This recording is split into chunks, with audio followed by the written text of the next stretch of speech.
So today I'm just going to be trying playing this game. I'm about ready to start it up, and everybody can watch me go through the oddness of this. I'm just wasting time today because I wanted to come on and stream because it's been a couple of days. I'll see you guys in a couple of minutes.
Okay, yeah, I forgot to unmute. Thank you for telling me.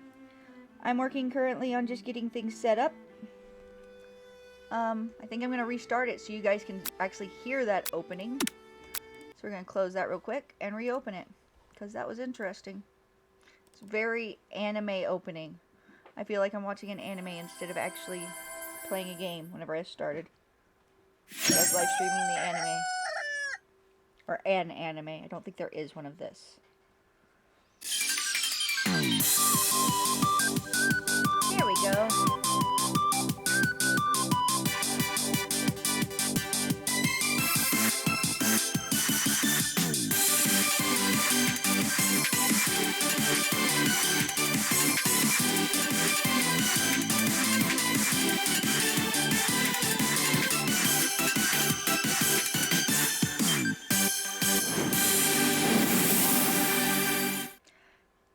How's the sound now? Do I need to adjust it more, or are we good?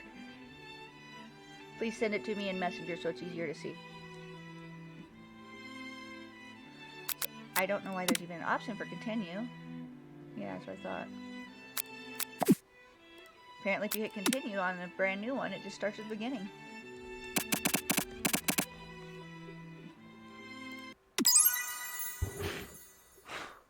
Fur attack.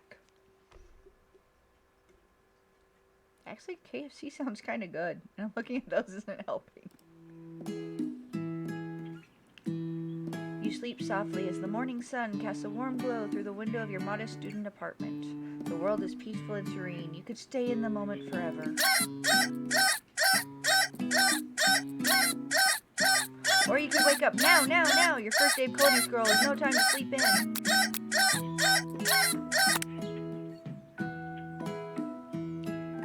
Lying in bed, you stare at the ceiling, thinking about everything that awaits you at the prestigious University of Cooking School Academy for Learning. Your mind begins to wander. Who will be there? What will you cook? What should you wear? Time begins to fly by, and you find your imagination getting away from you.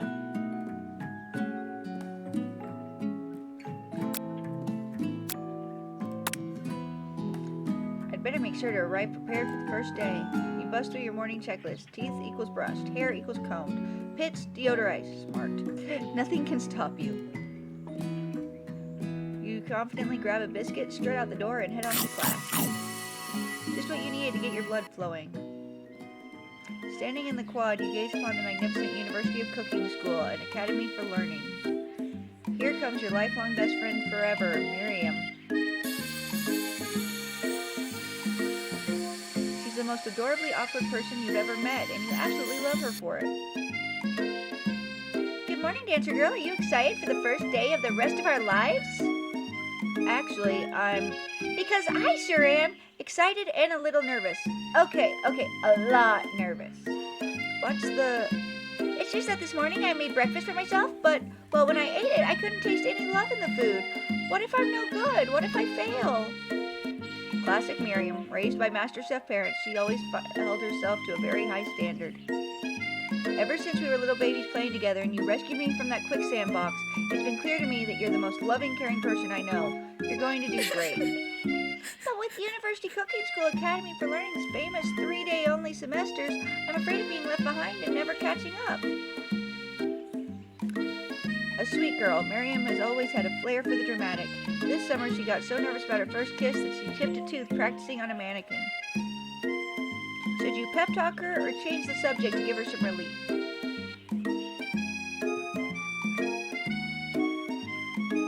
Monty, which one did you do so I can do a different one?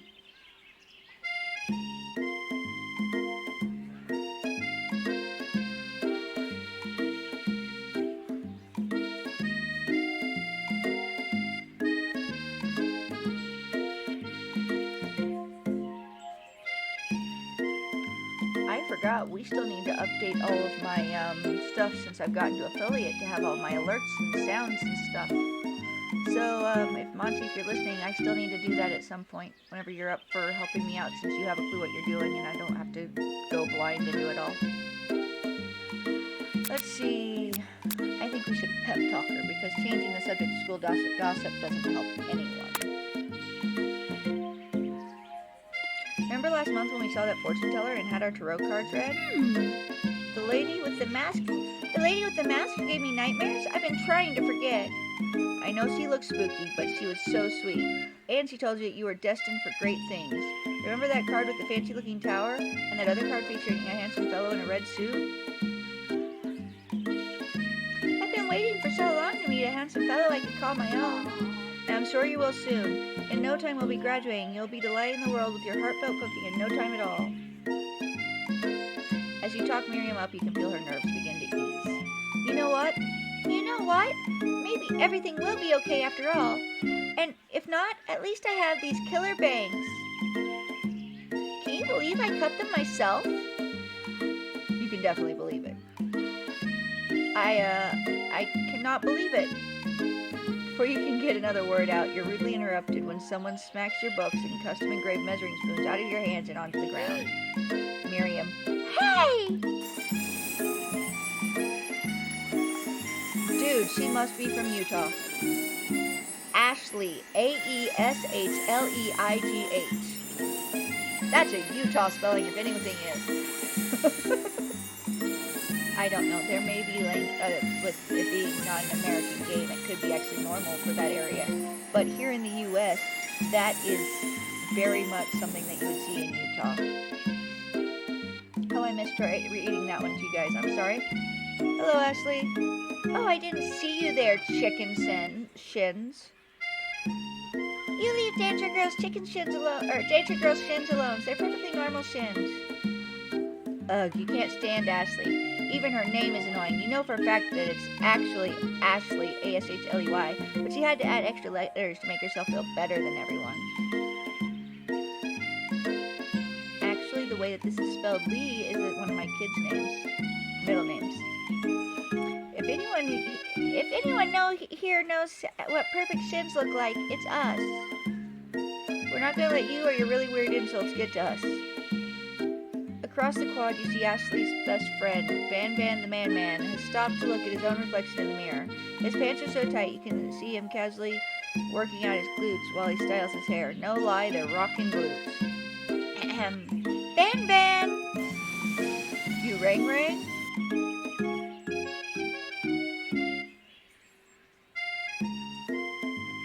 You've never been sure what their arrangement is, but as long as you've known them, Ashley and Van have been just as close as you and Miriam, but substantially more devious. I can't believe that University of Cooking School Academy for Learning would ever allow people like you to attend as students.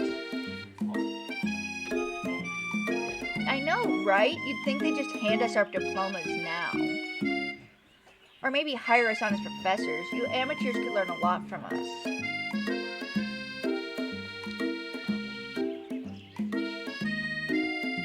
With the first day of school about to start, there's just no time to properly tell these two off, so you resist the urge. Let's go, Miriam. See you later, losers. As you approach the door, you see a goofy-looking kid push hard against the window directly next to it. Oopsie. I think it's broken. You reach forward and easily pull the door open. That should do the trick. I love you. I think you mean thank you? My name is Pop. I was named after my Pop. He's old. Could someone like this also be a student at the school? He must be one heck of a chef. Also, his name tag clearly says Bob, but I'm guessing he's reading it upside down. Hi, Pop. I'm Dancer Girl. So, are you going to make me hold this door all day? Nope. And with that, the young man walks into the building ahead of you. Is it just me, or is he kind of cute? I think it's just you. You both shrug your shoulders before following him into the building. You stand at the edge of the room, unsure of where to sit. Other students wander in and keep themselves busy chit-chatting. A scruffy-looking pooch takes his place at the podium in front of the class. Adorable! Now, quiet down, everyone. Who is this unreasonably cute pup, and why is he in our culinary class? You must be Sprinkles, head instructor and CEO of USCAL. Please call me Professor Dog. I may be cute and little and fluffy, but I still demand respect. Woof!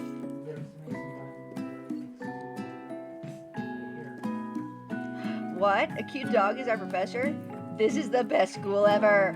I guess only a dog's nose is capable of picking up all the nuances of fine dining.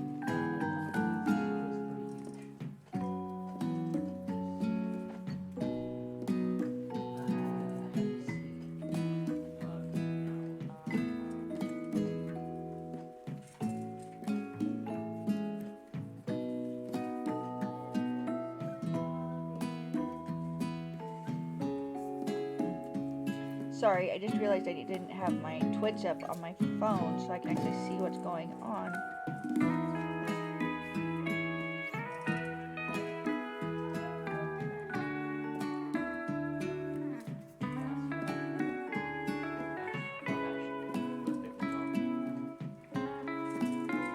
There we go. So, how are we doing? Nothing else is happening. happened? Okay, just making sure. Out of nowhere, wind begins to rush around as a swirl of cherry blossom petals fills the air inside the classroom. I'm chilly. Someone close the window. And then he walks in. You're immediately swept up in the aura of this new student and his remarkable goatee. Who knew anyone could be so handsome? Time stands still. It's him! It's... Sprinkles. If it isn't my favorite student, Harland. Colonel Sanders interrupts Sprinkles. Sorry, Professor Dog, before he can finish his sentence. Please call me Colonel. Colonel Sanders. A hushed murmur rolls through the classroom as Colonel Sanders walks down the aisle of desks. Suddenly the room is sweltering. Sweat begins to bead across your brow. You feel like everyone is looking at you, and you're not entirely wrong.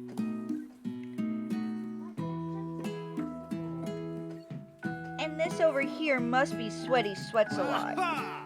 Maybe we should open that window back up before Faucet Pits melts into a puddle and evaporates entirely. Now just hold on a second. Nobody talks to my friend like that. You two both know my name. We're in the same kindergarten class. And what is it with your all your really weird insults? Besides, when Dancer Girl sweats, it's not gross, it's beautiful. Look at that shimmer. You take a moment to clean yourself up. Let's see. Besides, I guess that's it. I take a moment to clean myself up. It's a good thing you didn't forget about that deodorant this morning. This classroom is hot, hot, hot. Professor Dog steps in to settle the class down and set some ground rules. Welcome to the University of Cooking School, Academy for Learning, the greatest culinary academy in the world, the birthplace of culinary legends, past, present, and future. Many challenges await you. There will be tears, there will be blood, there might even be really adorable tiny food. And when all is said and done, there will be a battle. You will lift your sporks and compete in the broom cooking arena. Just then, another student enters the classroom and interrupts the professor's rousing speech. Hi guys, sorry I'm late. I hope everyone had a good summer. I really miss... Quiet!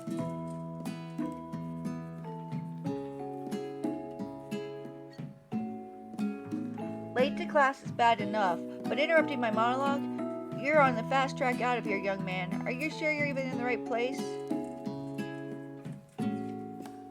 Don't you recognize me? This is my 3rd year in this school, with you as my teacher. Everyone stares at him blankly. Does no one remember me? You're expelled if you utter one more word before I finish. Let that be a lesson to you students that tardiness is unacceptable. Even Clank made it here on time, rolling halfway across town on his tiny wheels. You turn to see the student Sprinkles is referencing, who appears to be some sort of industrial kitchen appliance. The class bursts into laughter. Oh, Clank, you rascal. Sprinkles walks in the classroom as everyone stands in silent obedience. When he gets to you, he lifts his nose in the air and takes a deep sniff. Your diet is lacking. Based on what I'm picking up here, you definitely need a multivitamin. You should be taking better care of yourself. You've never had a talking dog as a teacher before, but Sprinkles' reputation for being smart but tough is well known. You decide to try and butter him up by giving him a treat from your pocket. But what kind? Beef treat, chicken snack, or rubber ball? Looks like I've only still got Monty is watching me. So, hey Monty, what did you choose last time?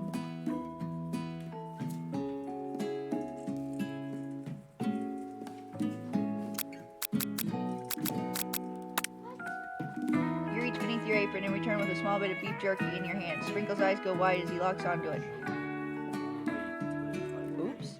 Beef? Are you trying to give me a heart attack? I would never eat that.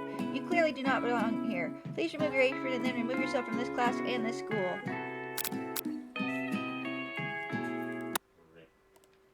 Fine. Next time I'll give him the chicken treat.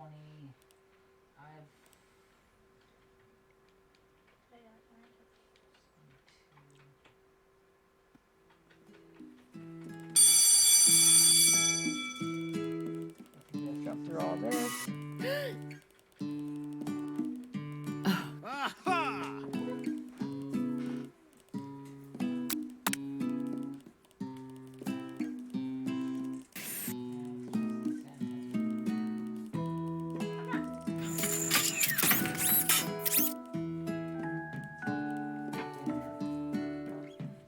being tough is well known.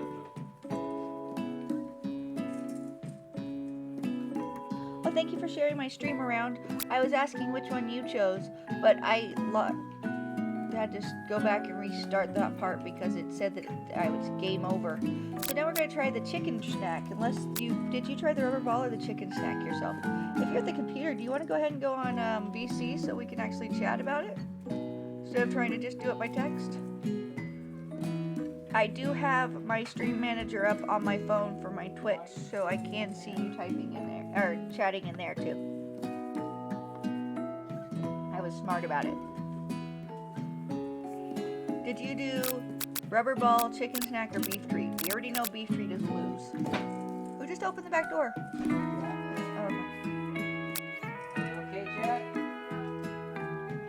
Skitley, you alright? Love you.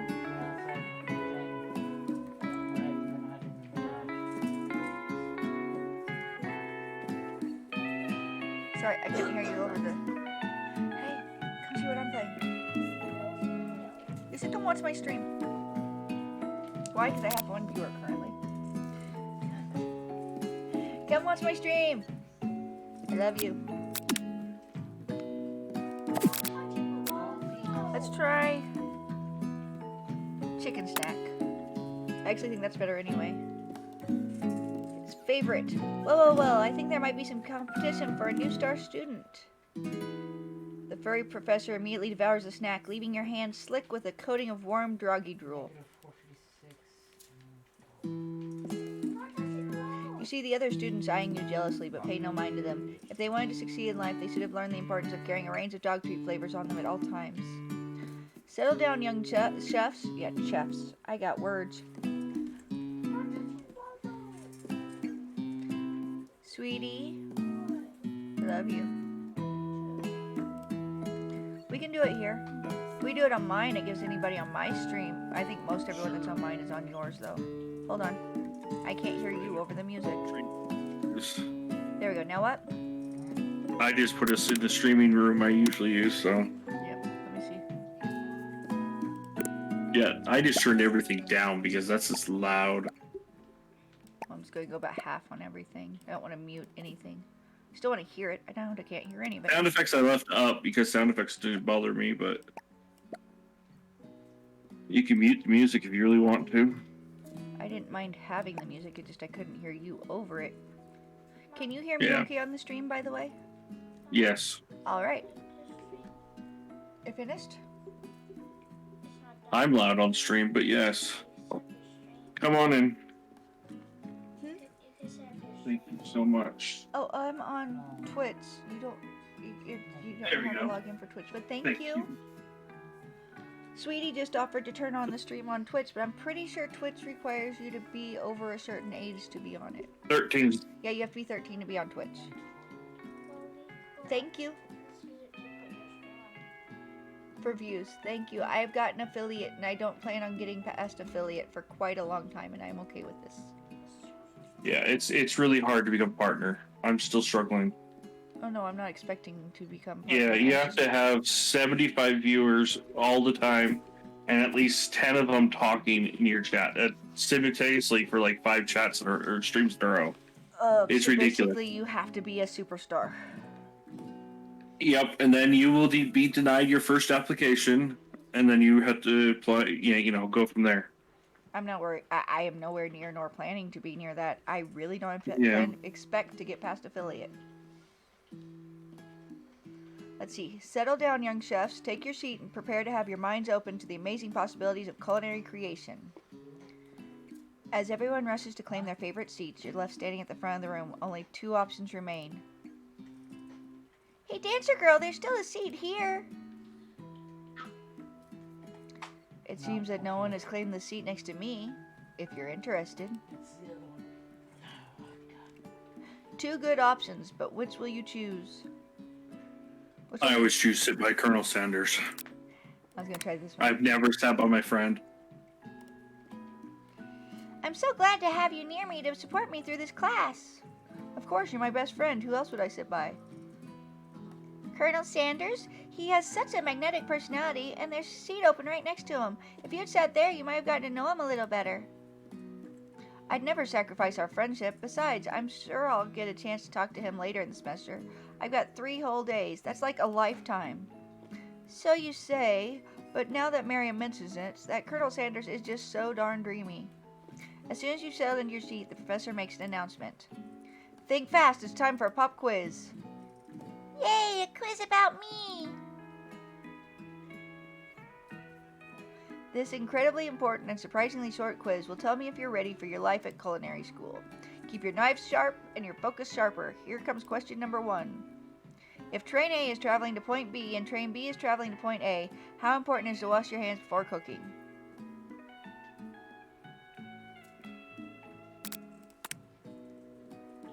Basic common knowledge on this one. Yeah.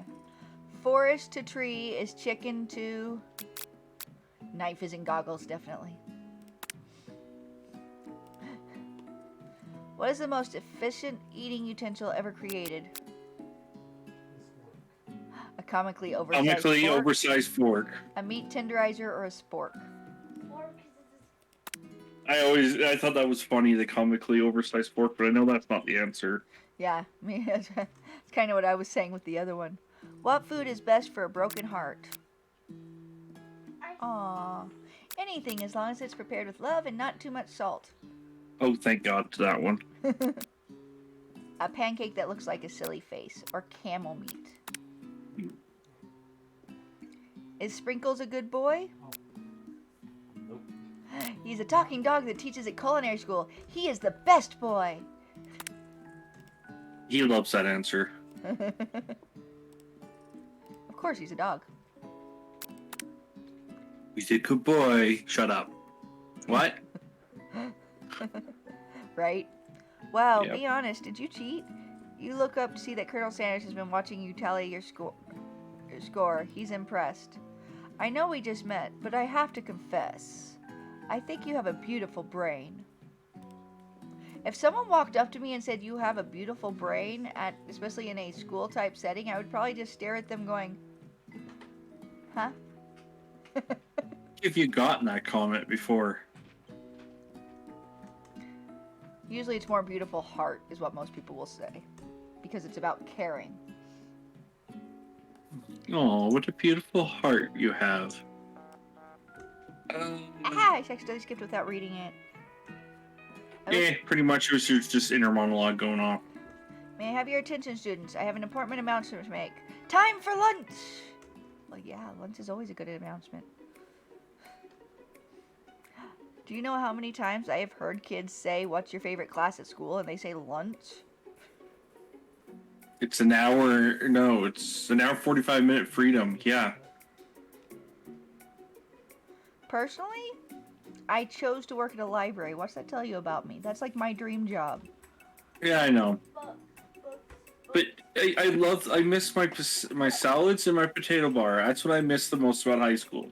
A delicious fragrance wafts through the room and tickles the end of your nose. Your mouth waters. Do you smell that? That must be our lunch. It smells crazy good. Everyone, can I have your attention? Is it about lunch? No, I just want to apologize for my tardiness. You see, Howdy, folks. I'd like to make an announcement. Hey, It's about lunch. Everyone cheers. But Shh. Or sorry, let me see if I can do that in accent, or in the tone. Shh. It's about as best I can do. Lunch, lunch, lunch. She said shh.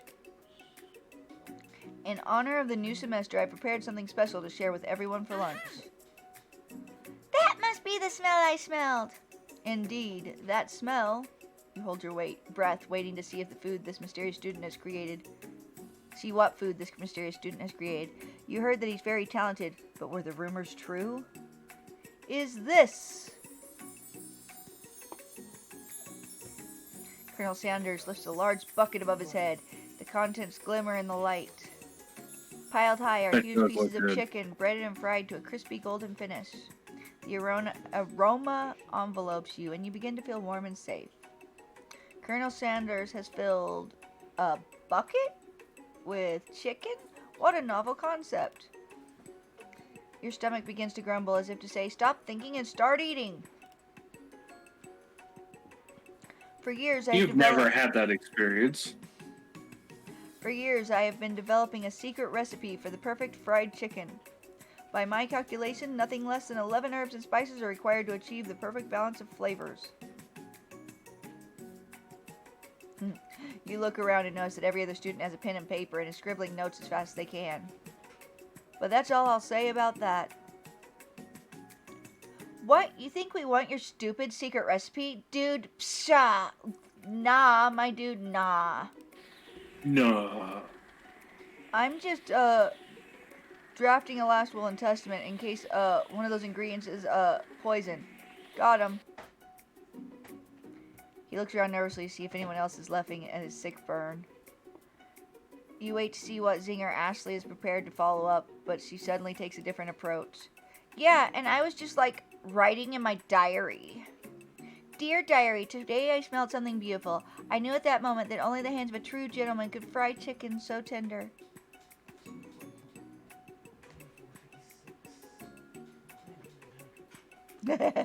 You see her body language change from bitter and evil to sweet and innocent as he slides closer to Colonel Sanders. She suddenly realizes that he is destined for greatness and fame with cooking skills like this. She wants him all to herself. Of course she does. Please. Well then, Van, the man, if you don't want any, I'll take his. Whoa, hold on. I mean, I guess I'll try it. He takes one bite and his eyes grow wide. He starts contorting his face as if he tries to hold in his pure exhilaration and act unimpressed. Easy now, there's enough for everyone. Please, my fellow classmates, dig in. You take one of the pieces of fried chicken out of his bucket and sink your teeth into it. It's amazing. Disclaimer, I honestly prefer Popeyes. But I am not happy that Popeyes recently quit having their green beans, because that's like the amazingest thing ever. Sorry. Yeah. Oh, tasting Colonel Sanders' food transports you to another dimension. Why does it look like an eye? Like it's shaped a little too elongated and it actually looks like an eye. It does. It's kind of cool. I like it. Anyway. Alone with your taste buds, gripping a drumstick in your hand, you float weightlessly.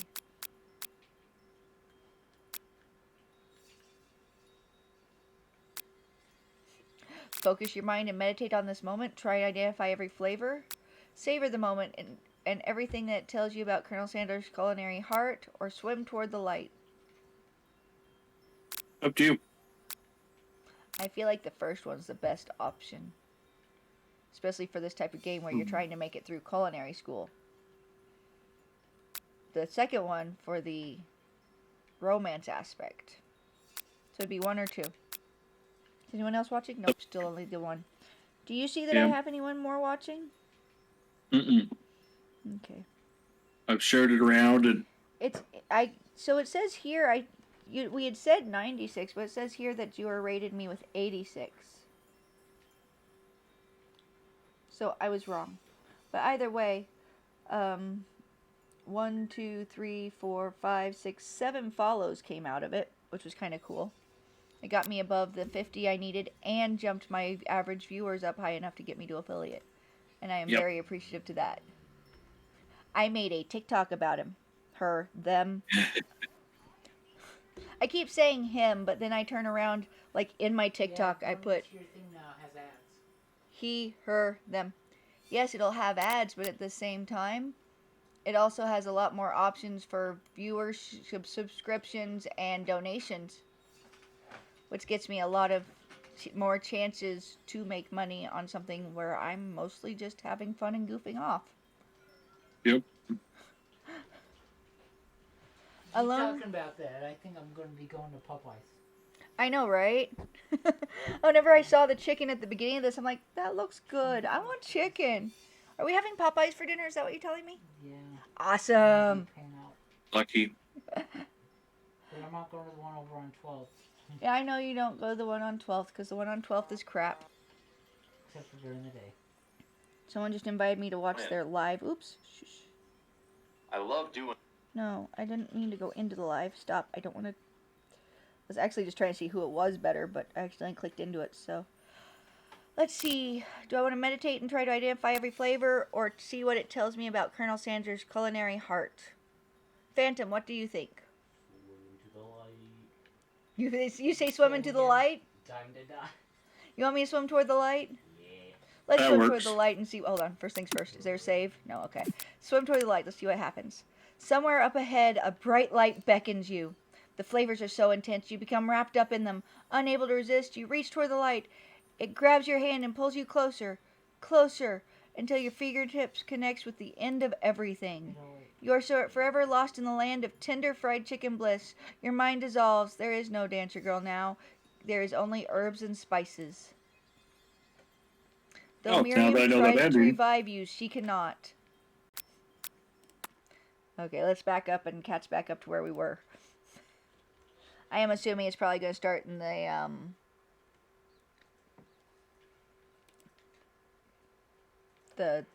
cafeteria. Yep. Jump through everything. I don't particularly want to hit this because I don't know how far this skips. Okay, it doesn't that much. So it does the same as if I do this. It's just big, amazing bucket. Fast forward through all of this stuff. There you go. She went cutesy.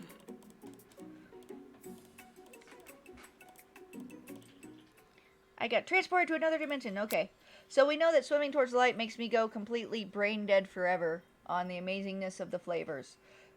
So now, do we want to see what it tells me about his culinary heart, or try and identify every flavor? I do the first one, so if you want to try the second Let's one. do the second one since Monty did the first one. The flavors in your mouth are beautiful, pure, heavenly. 809. What a guy. Why did all of a sudden I just imagine the Crudes? Oh, God. His name is Guy. Why are you blowing it all up? To try and find the portal. Hi, guy. By the way, I like to. Just my thing. Or where my location is. After tasting his food, you try to get some one-on-one time with Colonel Sanders. Hey, approach him. There we go. He smiles ever so softly as you approach. He stops what he is doing and allows you to break the silence. Colonel, I wondered if I could talk to you for a second. Anything for a fellow chef. What exactly was on that chicken? Haha, how bold to come out and ask.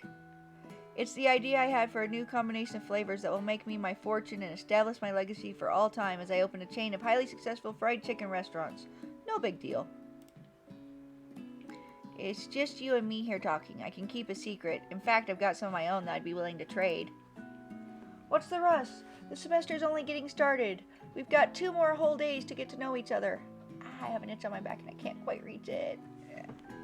I might have to put you guys on hold for a second so I can go get somebody to scratch my back for me. He's clearly not going to give it up easily, but it doesn't hurt to be persistent. I feel like I'm almost done with the cafeteria, so I want to finish that level at least. You know what they say about secrets, Colonel. Shouldn't learning be fun? Aw. You've got moxie, I'll give you that. He looks both ways to make sure you're truly alone, and then he leans in. You can feel his warm breath as he whispers. Just one ingredient, but you can't tell. I use...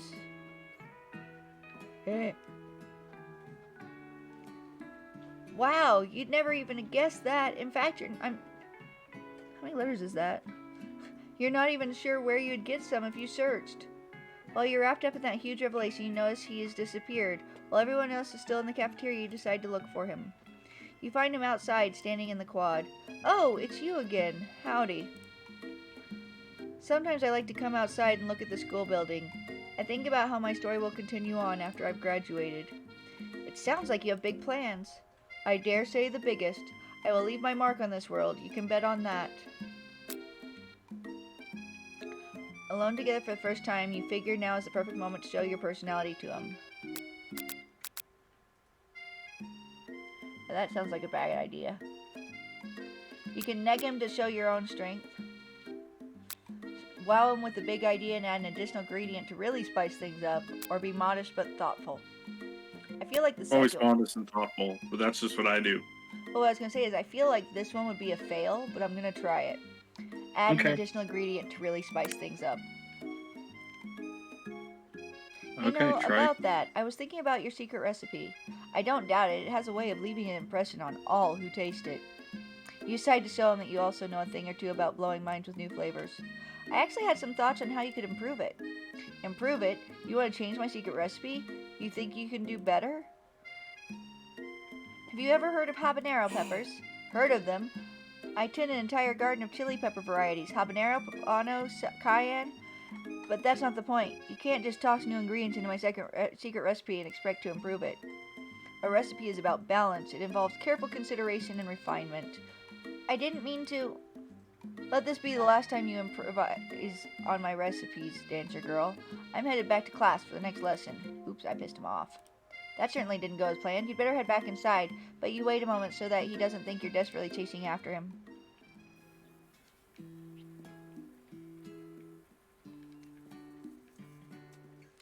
That sounds dreamy. You step into a massive cooking arena where the afternoon lesson will take place. Each student gets an oven and all the tools and ingredients they could need. That's the part where I went, that sounds dreamy. A whole oven and tools and ingredients that I could need. Can I have like 4 ovens though? Because realistically, I don't bake small. No. I need a minimum of 2 ovens. How did my plants fare through that beating? Well, yeah, if you're sitting on the porch, you can see my plants. I was sitting, I was thinking. If you're sitting on the porch, you can see my plants. I can see them. Okay. The thing is too high. I'm not smart assing. No. I was talking about the tomatoes and the bell peppers. The ones that are in the vases. The storm didn't last long though. I'm more worried that it hurt the one tomato. Oh, so I got tomatoes 2 weeks ago? Or was it 3? It was 3, because it was not the same as your mom's thing, I don't think. Anyway, they got planted in a couple of the big planters that are not part of that planter that Phantom made. Mm-hmm. And it's already growing a tomato. Yeah, it was already growing. Nice. It was ever so slightly this tiny little thing. I bought 2 different tomato breeds. I got the classic beef steak tomato. And I also got the hybrid one that's basically the same but a little hardier.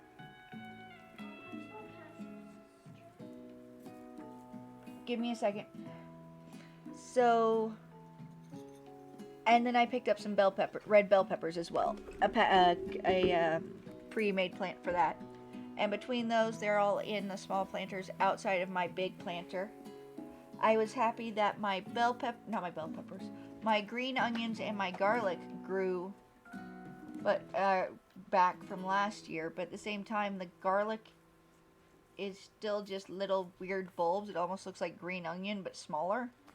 Yeah. He's in the restroom.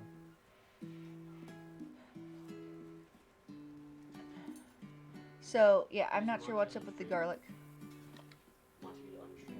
Yes. Can you ask him about what version D&D we're gonna do if he does start it? Whenever we start up D&D again, Carl's wondering what version we're going to be doing. Don't know yet. Don't know yet. It would be 3.5 or 5. Okay. We have both. Okay.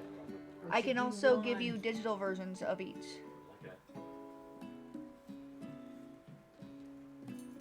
Oh, he's frustrated because he just found a cheat, or not a cheat, but something that he could have done this whole time recently that he found out about. It would have been so strong. He found its way to make things really strong. Well, it's not really damage-wise, but it'll pretty much make me never miss. So somebody came in and was an asshole again? Let's see how the books are out. Nah, it's just one of those ads. Yes. And Nightbot took care of it for you. Yeah, I saw that. So I was just looking at it. It says, C-A-S-H.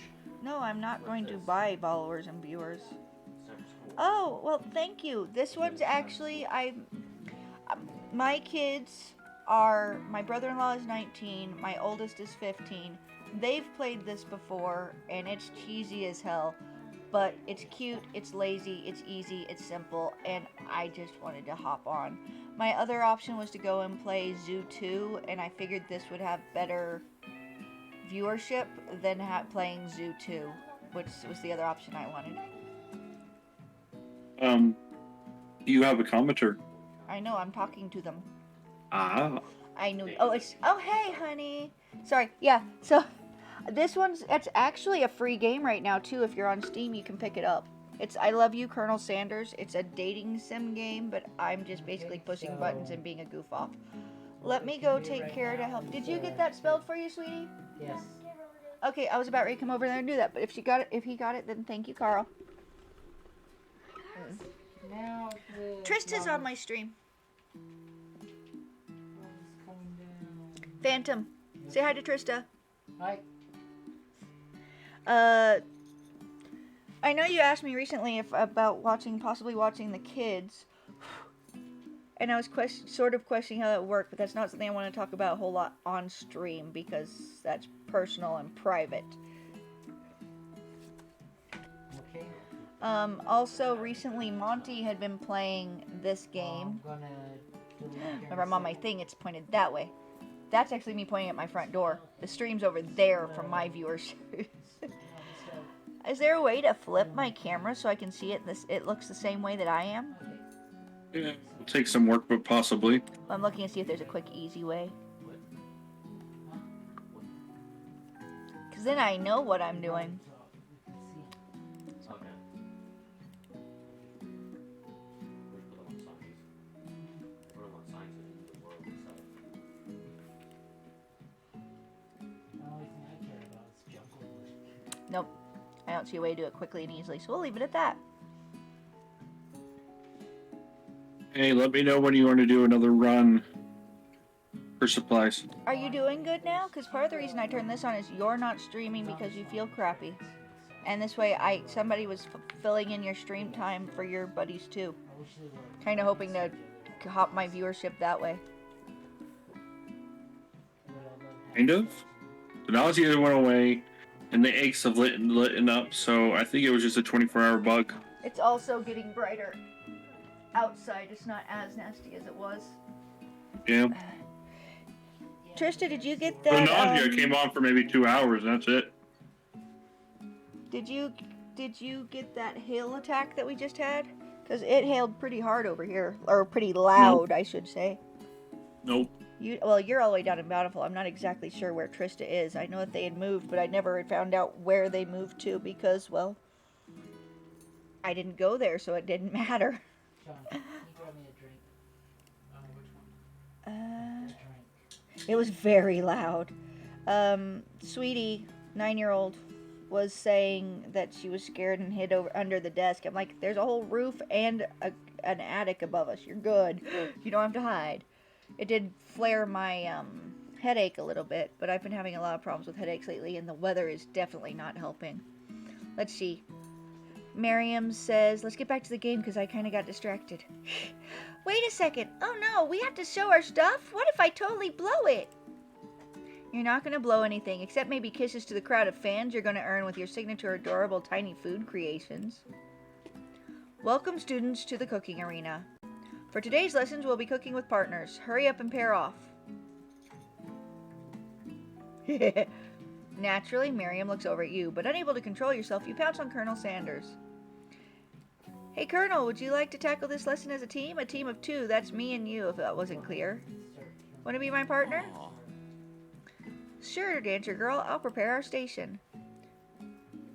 Aww. Well, that's nice. Without you as partner, Miriam is left standing all alone. 2 different students quickly take notice. Hello, new partner. Yes, she's already 9, right? Actually, she'll be 10 in September.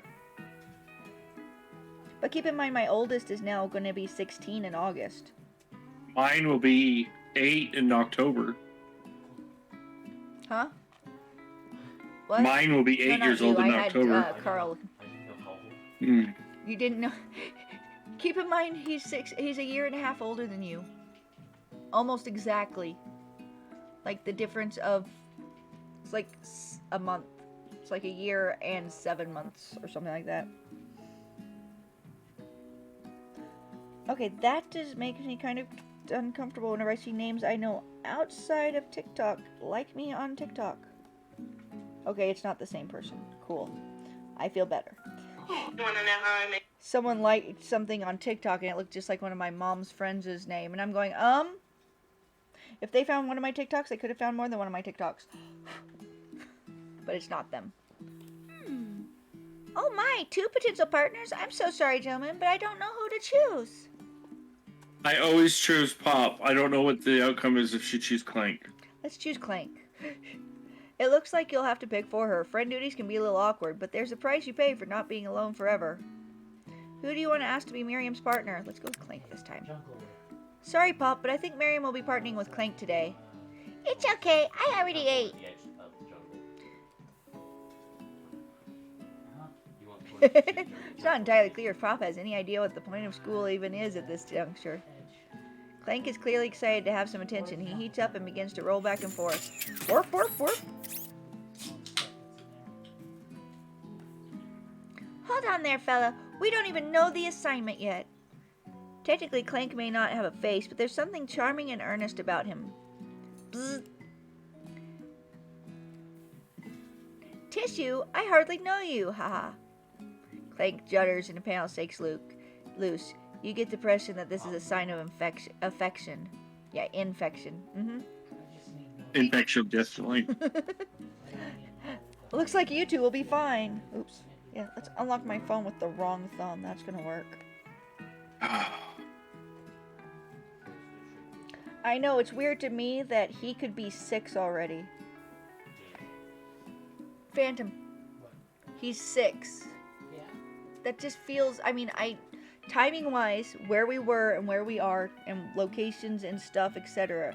Yeah, that sounds right. But at the same time, the idea of him being 6 is wait, what? But then at the same time, one of Carl's friends, the one that I'm still on, I chat with occasionally, the one that used to live around the corner from us, the mom got pregnant again whenever we lived in Bountiful. I don't want to say the kid's name or the mother's name because I'm on stream. I'm going to be pissed if all I needed was fucking caffeine.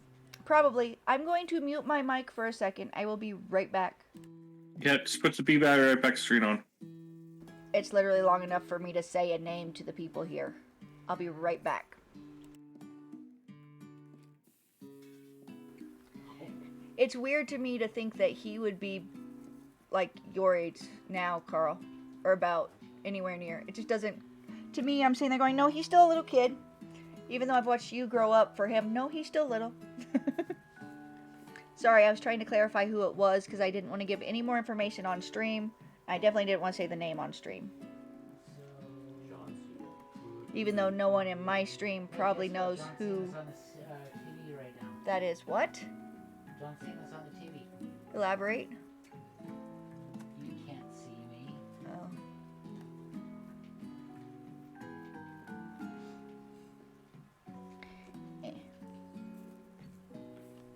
I got better than caffeine. I got Starbucks. Jealous. It's only Coffee because my sounds good. brother-in-law works there. I'm assuming you deleted this. Don't be destroying what we want. So let's see. I say, looks like you two will be fine. Now it's time to focus on your own cooking classwork. Alright, you two, for today's lesson, we're going to keep it simple. Pick a basic dish and divide up the steps. No chef is an island. It takes 2 flints to make a fire. You get the idea. Yes. Which dish do you suggest to your partner? For right now, until. Hmm. Another. No. I feel like the potatoes and gravy is the right answer. Steak tartare. It seems easy enough. It's fancy and you don't even need to cook it. Using octopus will blow Colonel Sanders' mind. Or your grandmother's mashed potatoes and gravy. Can you get things for Which one have you done, Monty? I did the mashed potatoes. That's kind of what I feel is the right answer, but I kind of want to try other answers. Like, Because I'm curious he about the octopus one. Okay, try octopus. That's what I'm doing. Sorry, I just realized you're probably seeing it just after I do. I already just clicked it right before you said that.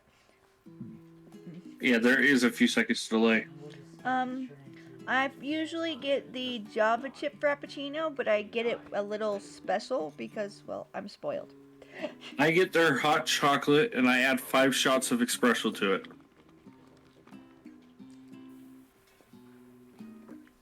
I'd love to tell you on the amount of caffeine, but I take, well, mine aren't espresso shots. Mine are the frap roast. That's funny. Okay. That was funny. My phone tried to change Frappuccinos to crappy drinks. That actually is pretty good. I think your phone's trying to tell you it doesn't like Frappuccinos. I was thinking about trying something exotic. Maybe a dish that incorporates octopus in some way. I'm more of a down-home type of chef myself. What about something that, go with me here, walks on land?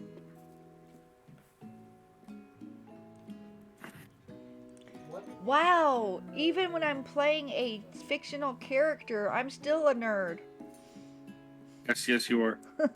Actually, there are certain species of octopus that do leave the water. For instance, have you heard that the Abdopus Monsters or aculeatus? like that. It leaves the water to hunt for crab. In the original game, An octopus that walks upright and hunts crabs? Now I've heard everything. The world is truly a marvelous place, isn't it? Van.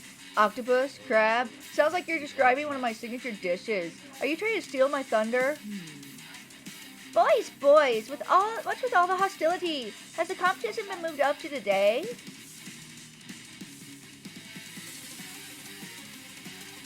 How dare you try and muscle in on my culinary territory? Nobody better touch a cephalod without going through me first.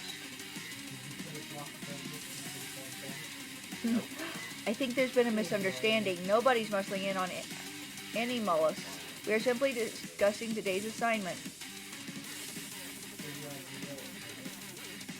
You can cut the tension in here with a chef's knife. It makes sense because chef's knives are usually pretty sharp. Look, we were just talking. I'll happily step back from any and all seafood.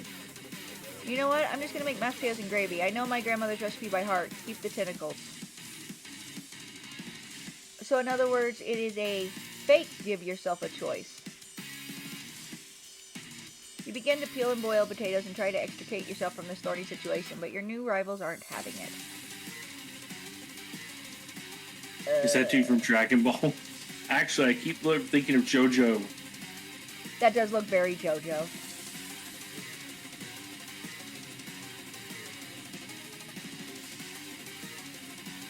I mean, how much would it cost and how much hairspray would it take to put his hair like that?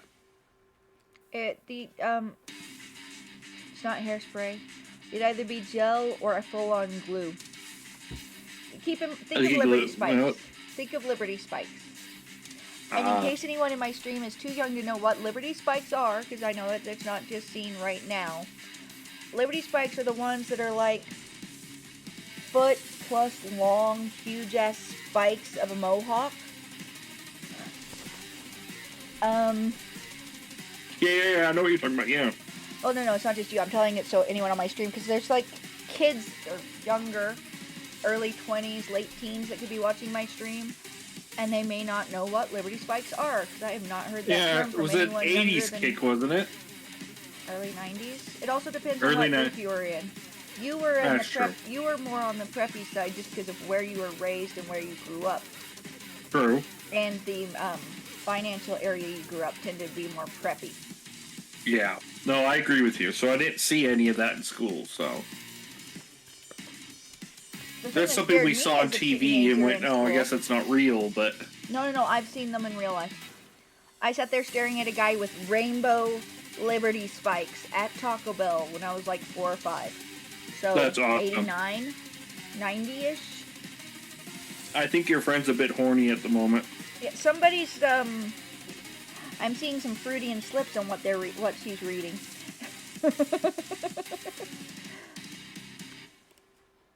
Liberty Spikes are just really big spikes people could use gel, but usually what they would do is actually use full-on glue. Sometimes they'd use, I think they put water in it though. Elmer's glue? Just straight Elmer's glue? Straight Elmer's glue. Okay. I didn't grow up around that type of person either, but I know what they are, and my husband is one that did hang out with those types of groups. That makes sense. Elmer's glue dissolves quickly and easily whenever you wash your hair, so it's easy to get back out afterwards. Unlike a lot of the gels, which can be a bit of a clumpy, grummy coming out, the glue just dissolves. So it's really handy. But the Liberty Spikes would be the same kind of power as, hey Phantom, come look at this. This is what we were talking about, why it came up for Liberty Spikes. We were talking about the amount of gel and hair stuff that it would take to make this hairdo. That would be a mixture of cut and probably Elmer's glue. Yeah. And since I couldn't grow my hair out to do that. Oh yeah, yesterday was International Goth Awareness Day. Yes, I saw that actually. It was also another day. I'm hearing what it was. I wanted to go hug a goth, but I don't know any. Oh yeah, it's also. I know of a rainbow goth, but you know that doesn't. I don't know if that counts. Goth is goth. It's still a goth. Well, go hug Jack for me and say that was for yesterday.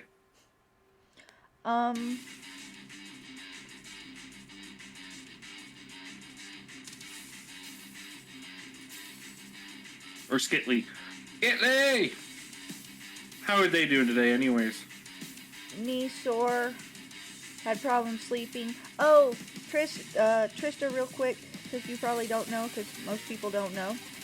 My oldest and my husband were in a minor motorcycle accident yesterday. They ended up just skin knee, scratch, nothing major. Grew my hair out. This thing is down to my ass now. I just haven't bothered. It's time to cut. Hey, did you wash it recently? Yesterday. Oh yeah, because I can still see it. Because it's not up in a ponytail for once. I am pissed at my body. It can never cooperate the way I want it to. It's up now. I feel better now. Ish. I still ache, but it's not bad. I'm going to go ahead and let this keep running through and just give it time for people to read. Because I keep getting sidetracked by talking to you guys. Well, you can just switch to talking and just chat with us for a minute, then run back. That's what I more or less have been doing anyway. I'll pop over and see in the chat and then pop back. I've been thinking about, I'm not sure that I want to donate my hair back up here again and work through all that weird awkward spot. I was thinking about just being a lazy and cheap person, flipping upside down, brushing it smooth, and cutting it straight across, because whenever you come up, it comes with a nice curve. And it looks professionally done, and it is even feathered. Phantom, my husband, just had a couple of scratches on his shins. Skitley, my oldest, ended up with a really badly skinned knee and a little bit of road rash on his tummy. Does Tristan know that Skitley is trans now? It wasn't something I thought to say because it just has been at this point. I forgot about that. Yeah, but oldest was female and is now male and goes by a different name. Hold on. We've said it a couple times by accident, but I'm going to text it to you. Yes. I try not to use the actual names on stream just because privacy. I was trying to do that nether portal technique that the best people are doing. There we go. I sent it to you.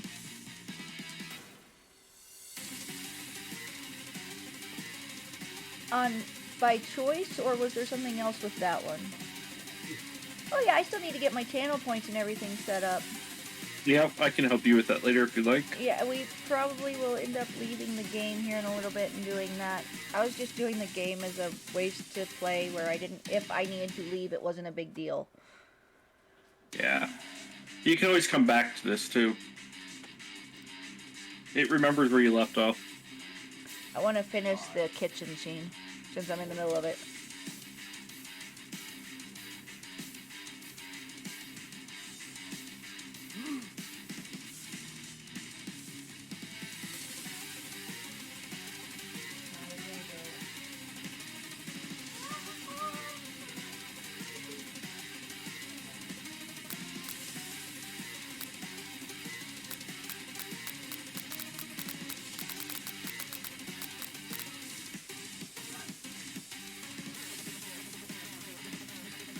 I've already pissed him off twice. I'm not sure that he would actually help me. I've been doing a crap job at trying to get him to fall in love with me. I'm here to learn and express myself via my cuisine, not bicker with prima donnas. Partners were chosen at the beginning of class, so let's all respect the format, okay? You turn and look at him to see that you're on the same page. I chose him and he chose me, isn't that right? Sometimes conflict can actually build character. I wouldn't want you to shy away from a bit of healthy competition with our peers. Yes, I have.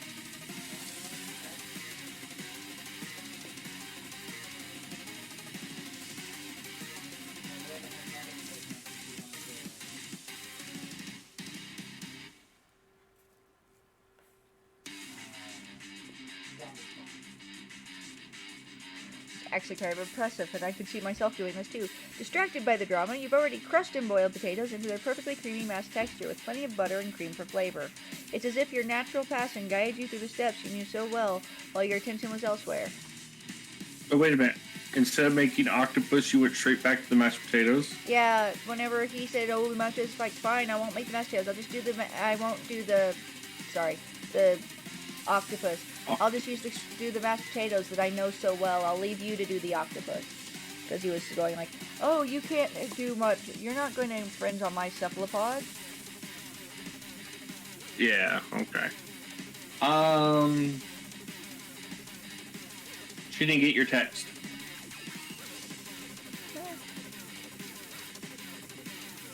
I sent it through Messenger. And actually, I don't think I do have your phone number. I usually go through Messenger with most things anyway, because then it pops up whenever I have something, instead of it being easy to just miss.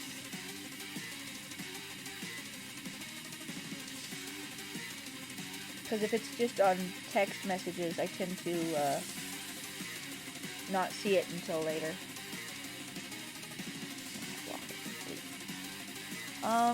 But yeah, I may not have your number. Mine's still the same if you have mine, though. I've never changed mine.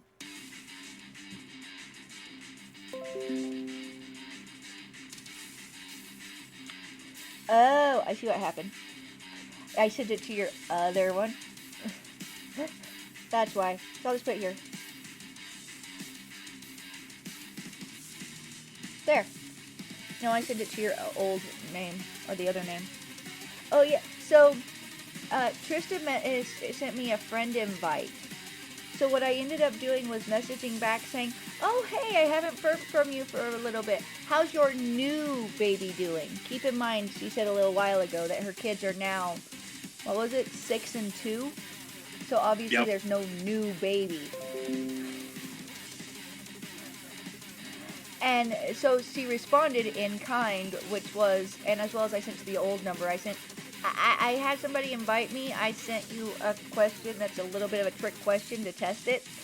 Because if it was a fake person and I said, how's the new baby? They would go, oh, the baby's doing great. She's been sleeping well, etc., sort of thing. Whereas if it was the real person, it'd be like, she's 2. You know? And she even went, I understand if you ask this as a test question. I'm going, you're a genius, you know me too well. It was awesome that she was able to pick up exactly what I was doing. Let's see, he extended my hand, gravy boat, brown gravy, smothering the potato dish. Mashed potatoes. So yeah, this particular set looks like you don't actually have a choice. It gives you the idea of a choice, and then it forces you back into one choice. So kind of like I've said about I haven't played that in forever. Assassin's Creed. Yes. So kind of like I said on that last time was that it's... be better just for me to leave it there and try to mess with it right this second. That it's an illusion of having not a hallway game. But in reality, the vast majority of it is a hallway game. I like those. Not really an open world except Rust and 7 Days to Die right now. Well, I'm not anti-hallway game. It's just whenever they make you think it's not, they're manipulating you into it. Yeah. If it's a hallway game, just don't let me choose. Tell me I get the mashed potatoes and gravy to do. Like, have Colonel Sanders say, let's do mashed potatoes and gravy. Oh, great. I have a great one, the recipe from my grandma for the mashed potatoes type of thing. Instead of giving me the idea, I have choices and then forcing me to do the one. I do not know this scene.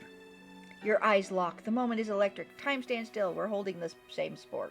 He was handing me a spork. Oh, that part. Yes, If never you mind. love something, set it free. Together you dig the utensil in the mashed potatoes and lift a heaping forkful up. Then you see Astley with a sinister look. You know she's plotting against you to be with Colonel Sanders. And then, filled with rage without thinking, you fling the forkful of mashed potatoes right into Astley's stupid, beautiful face. Van, do something! Do something!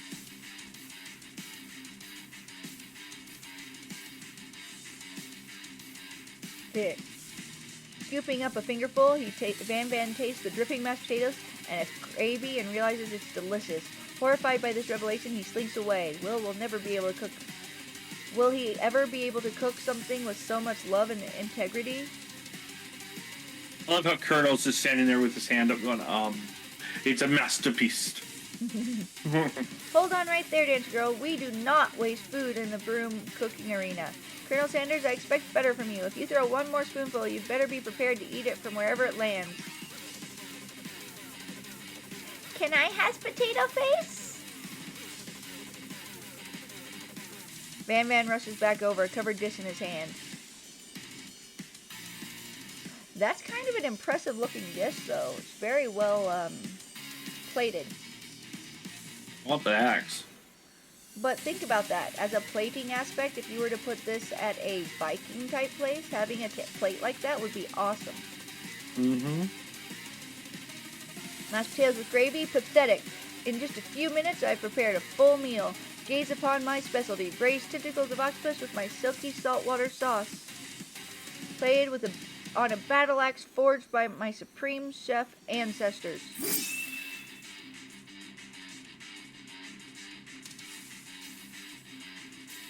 You've ignored me for too long. That ends now. It is I who will have first bite, and you will look all in envy. Oh, God.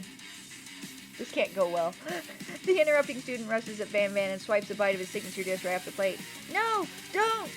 Something about this dish doesn't strike my nose quite right. I think the octopus was rushed. It may have turned into process. The results could be toxic. Too late. It has been eaten. I think I left something in the oven. I don't feel so good. It killed him. Everyone step back. Don't take another bite.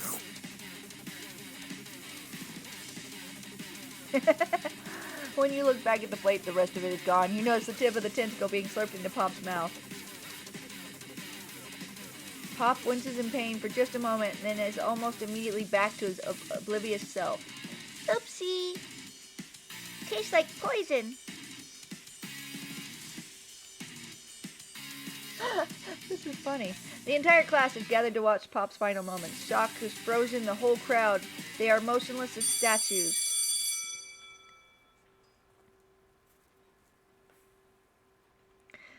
The class bell rings, disrupting the moment and snapping everyone back to reality. It would appear that Pop's enthusiasm for trying new things, despite obvious danger, has inoculated him against the poisons of all kinds. I'm not sure the professors here make enough money. Hello? I just turned into a ghost over here. Seeing that you're shaken up by that really annoying student and all his nonsense, Colonel Sanders approaches you. I'm sorry you had to go through that. Please let me walk you home. What? Like for real? Oh, come on. I like how it says ghost of student. You follow Colonel Sanders out of the room. At night, the school building has taken on another vibe entirely. It's dark and more than a little spooky. I don't think we have any more.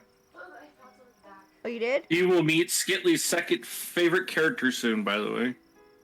You have a second favorite character on the game? I don't know. That's what I'm asking. Versus Pop.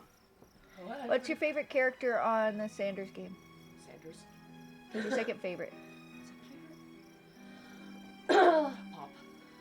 He says Pop's the second favorite and Sanders is the favorite. Okay, this will be his So what's the third fourth favorite? or third. Third. Miriam? Hmm? Fourth? Ah, You are so Never mind. wrong. What? Monty is saying that your favorite was Pop and your second favorite was... What was you were saying? I'm not saying because you haven't met it yet. Okay. Colonel Sanders stated the quads neon glue and speaks softly. Those mashed potatoes you made in class today, before you go on, I want you to know they're not a great representation of my skills. I didn't even realize I was making them. They were amazing. Tasting them, it reminded me why I became so passionate about food to begin with. Colonel Sanders is getting choked up. Cooking is obviously important to him in a way that you find inspiring. Now might be the perfect time to tell him you're developing feelings for him. Colonel Sanders? Yes, Dancer Girl? What's good for There's something I need to tell you. They make cookies and brown dye. Can they Oh, God. attract birds? Hold it right there. No. There's something I need to tell you first. Yes, Oh, these are- jeez. You see, when I was just a boy, I had a dream that one day I would be the greatest chef in the world. Greatest chef the world has ever seen. I can read. And ever since... Go ahead. It's also the way it's worded is a little weird sometimes. And every day since, I have been working toward that dream.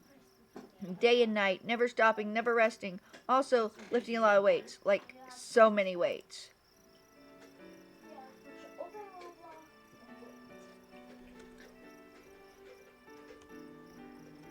We should follow our dreams with all of our hearts, that our souls may grant them like wishes floating on a shooting star.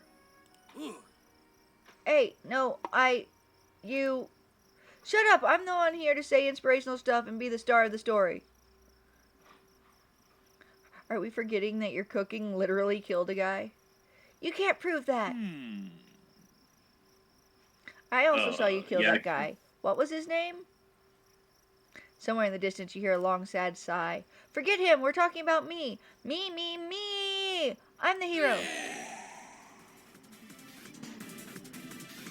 The Spork Monster is here to fight a hero. That. Skitley! I think you went downstairs. That's okay. I think I left the fridge door open. Later, nerds! We will not let harm come to another student, except for that ghost kid. I kind of dropped the ball on that. Be afraid, be very afraid of me, because I'm a monster, see? Is he rhyming on purpose, or is that just a coincidence? But before you can discuss syntax any further, it's a turn-based fight sequence. What will you do? What would you do? Which attack will you use? A cook with love. It's 1 damage. It just got real! That attack really upset the Spork Monster. Spork Monster goes on the attack. They spit hot gravy at you. You take 1 damage. You decide to defend.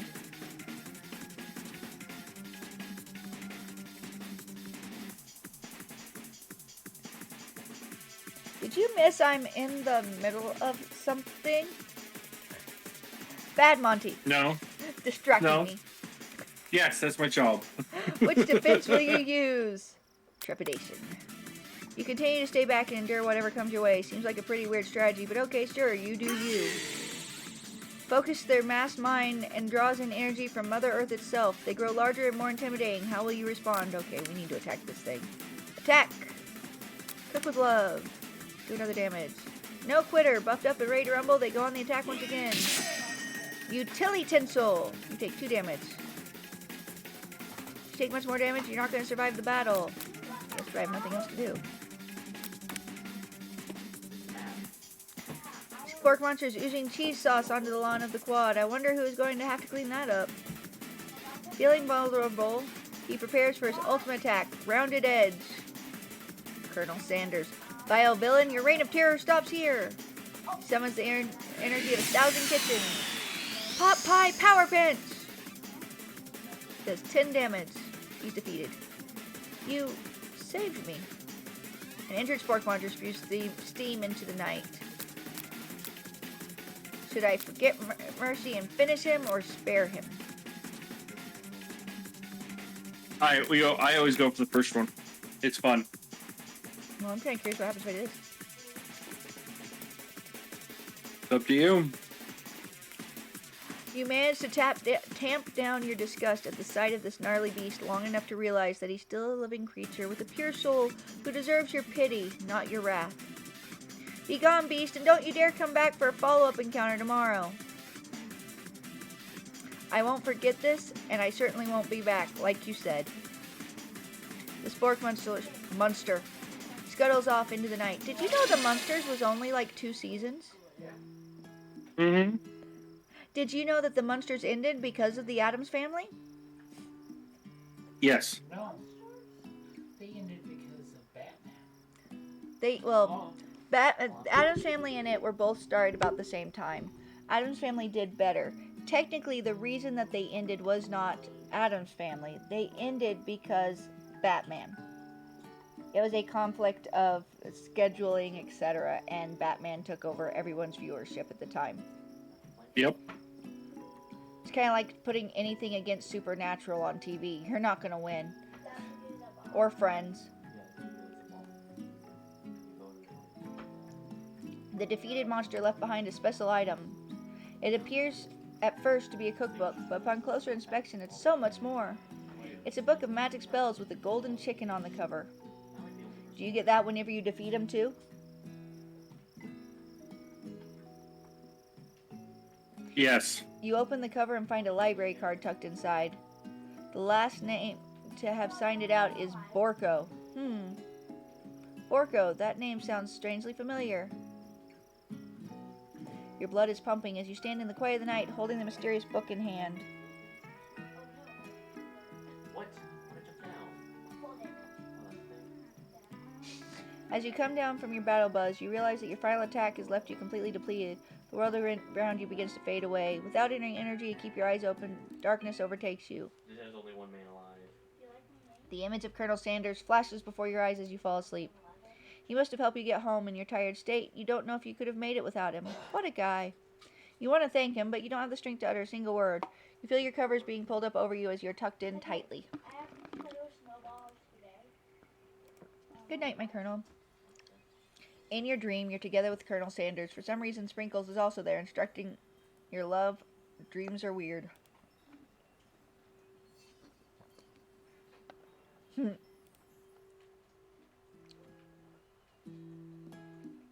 You awake on day 2 and attempt to process the wild visions you had. Were they memories or premonitions? And then there was that secret ingredient that Colonel Sanders went ahead and told you outright. Not much of a secret, huh? It's probably just because he already trusts you so much.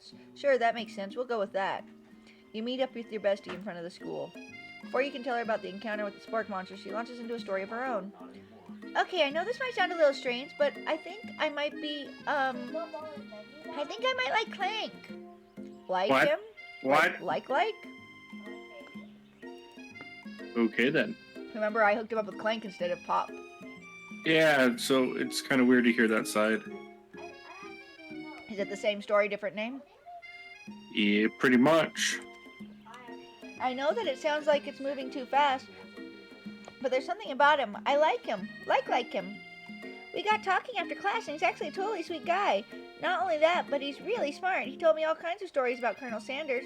Did you know that Colonel Sanders was the most popular kid in his high school? No, but that does make complete sense. Yeah, but he was so popular that he was voted prom king at the school he didn't even go to, and was also the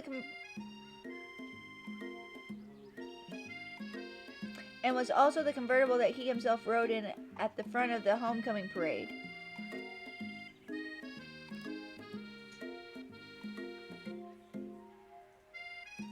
I'm thinking maybe something got lost in pressure cooker language translation there. Either way, maybe it'd be best if you took it slow with this new boy. Like I am with Colonel Sanders.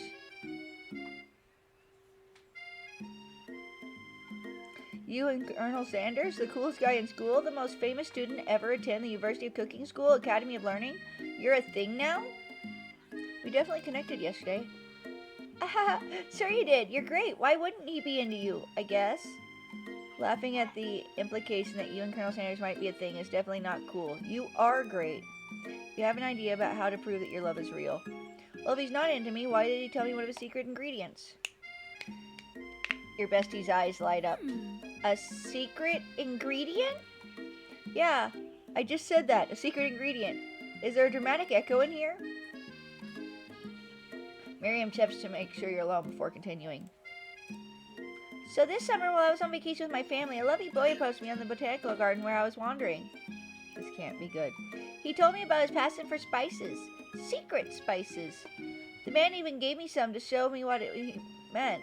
He said it was a powder created from super duper rare dried flower petals, and if I did him a big favor, I could have some of my own. Please, Miriam, don't tell me. I filled my suitcase with them and brought them home. He was so nice, he even met me at the gate when I arrived. Later, when I cooked with them, a very strange feeling came over me, and the flavor was unlike anything I'd ever tasted. I think you're being very liberal with the meaning of spices here. I would agree with that.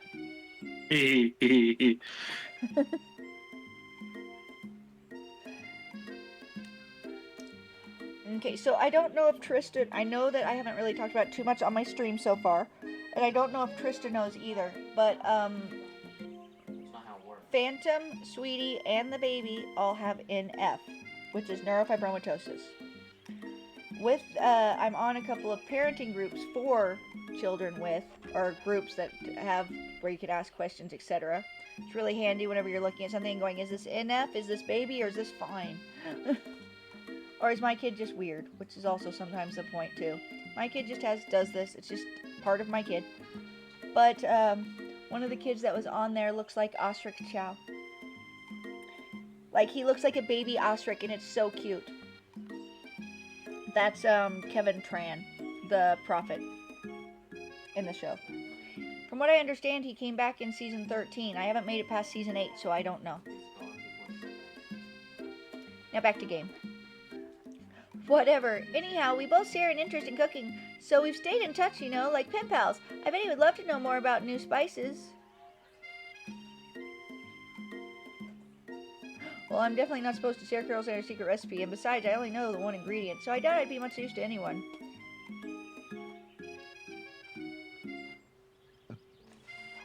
Please, please, please! It would mean the world to me. No one has to know it came from you or from Colonel Sanders.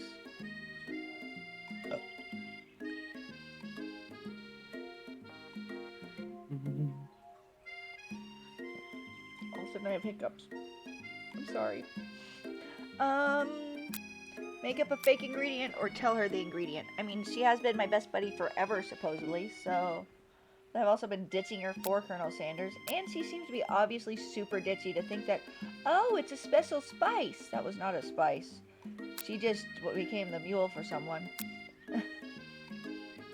I'm gonna stick with fake ingredient. Oh, those are them.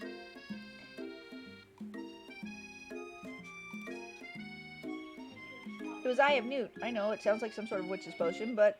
Eye of Newt? Wow! Her eyes light up imagining such a thing. You figure that you've satisfied her curiosity and she'll move on. However, she immediately turns around and does some thumb typing on her phone that you can't quite see. That's probably not good. Before you can ask her to confirm what she was definitely not texting secrets to other people, you're interrupted. A wind rushes in. Cherry blossoms petals fill the air. It's Colonel Sanders! He's arriving at school on a horse?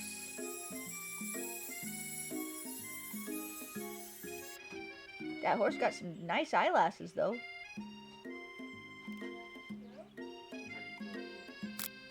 Stand back and admire his majestic glory, or run to him. I don't feel like I'm at the point to run to him. His horse is truly a thing of beauty. Without ever acknowledging that he's been being watched, he does a short horse dance before dismounting with a flourish. He then slaps the beautiful creature gently on its rear, sending it running free into the courtside. Countryside. I was thinking courtyard. You are so struck by the sight of him that you lose the ability to speak coherently.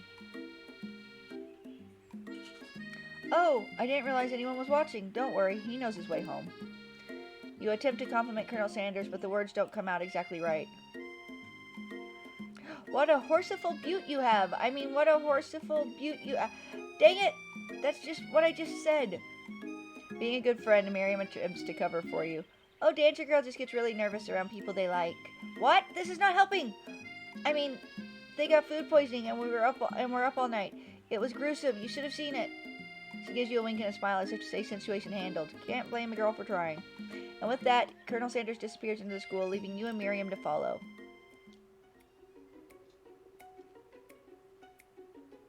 When you enter the classroom, you can see your two rivals, Ashley and Van Van, are doing something bad. By the way they're hiding, you know it must be really bad. Like counterfeiting recipes bad, experimenting with restricted ingredients bad, summoning a demon bad? You try and get a peek over Van Van's hulking shoulders, but he sees you coming. Whoa there, little one. I'm not sure you're ready to handle this. Tell him to stop acting mature, or pretend I'm not interested but try to get a closer look. I always do. I always tell him to stop acting mature.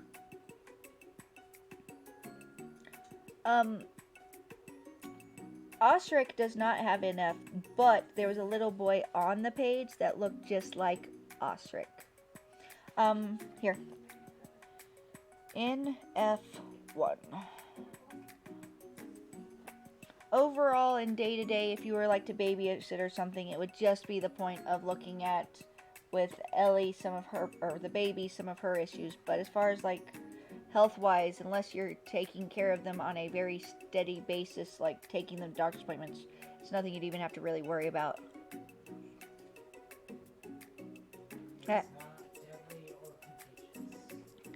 It's not contagious. It's growth. I'm trying to find the right wording to make it, because Abnormal growth. it's abnormal growths of cells, but it is not cancer. It can become cancer, so it is a danger, but it is not deadly in itself. There are people who have lost their eye, arm, leg. Phantom has a cousin that lost her arm because it grew in the shoulder joint and caused, so they couldn't get it out without taking the whole arm. Most of the time, it's next to nothing. Currently, with the baby, it seems to be a digestive issue, mostly, that seems to be bothering her. It's very common with it to have very low muscle tone, which is what I'm thinking it is, because she has excessive drooling and has a lot of digestive issues. She's usually mostly okay, but today seems to be a very sleepy day. I have yet to figure out if she has headaches or not, but the way that sometimes she has an hour up and then wants to go back to bed at a year old, I think that there's headaches involved as well. We haven't gone to a specialist yet, because they do have specialists, but I am going to be making that appointment hopefully tomorrow. Hopefully. I assume I'll be able to get a hold of them then. Why are you cutting the tree down from the top? How did you get to the top of the tree? Very magical. You flew, didn't you? Nope. I climbed You can climb a tree? with the vines. Okay.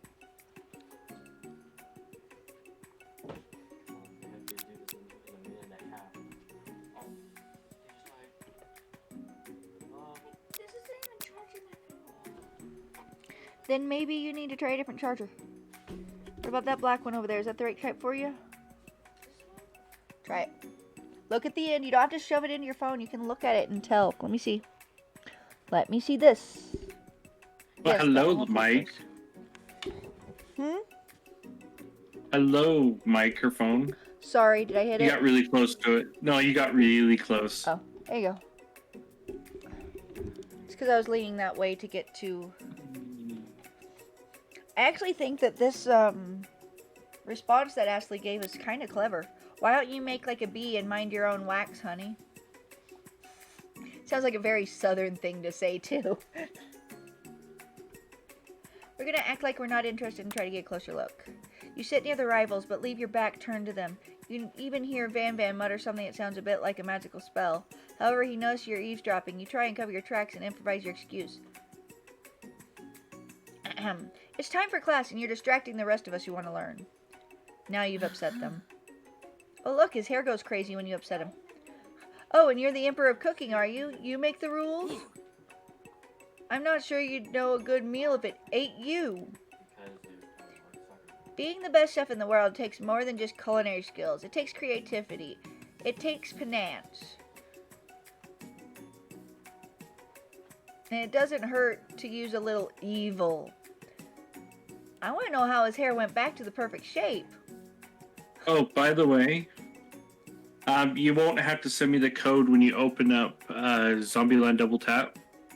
Apparently, one of my friends who has my account wants to buy it, add it to my account. So. Tell him he doesn't have to buy it. Oh, okay. Give me a second. It's already been opened. We've watched it once. Let me just go see if I can get that code for you real fast before I forget. So I'll scoot you over here slightly, and I'll be right back. Yeah, I'm muting because I'm trying to buzz them as fast as I can before they do that.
So I don't know where it is right this second Yeah. because of all the... Okay.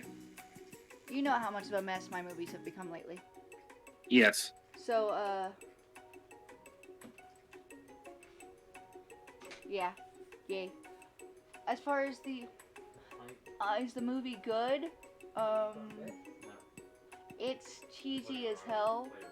I much preferred the first one. I am glad that we went and saw Maleficent 2 instead of that in theaters.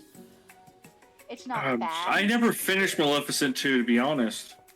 Yeah, but of the two, we had a choice. Both of them came out that same day whenever I did it, whenever we took Phantom for his birthday. And then went to see Royal Bliss before. So, So I grabbed the red fish or green fish or orange fish. You grab the orange, and I grab the blue. Okay.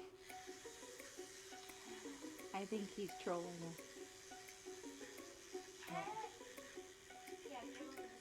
Do you want me to change it to just chatting for you now? Well, I was actually planning on going back into that. So, Okay. but the... Oops, wrong button. There we go. It's cheesy as hell. There's some really, really stupid that the first movie was good and the second movie followed the same idea but was not. Emails.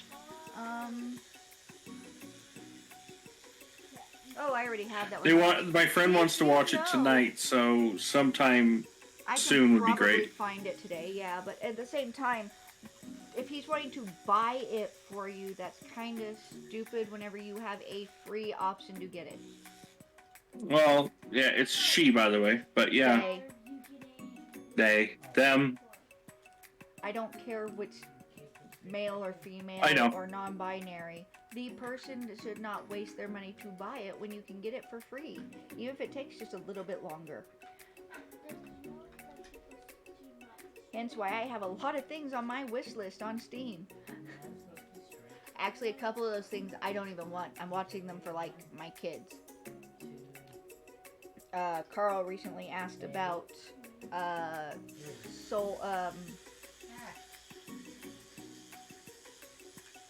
Hollow Knight, the next one of that, if it's gotten a date yet, and it's still TBA, so I put that on my wish list to keep an eye. But, Crybaby, I was wanting to say something. Did you know that the headmistress of the school that woman, not the character, the woman herself, is actually blind. Or was. She's probably dead now. I don't know. I can't answer that off the top of my head. I'd have to go look. She's been old forever. There's a few people in the movie industries that are like that. They've just been old since they were like 20. They just have always looked older.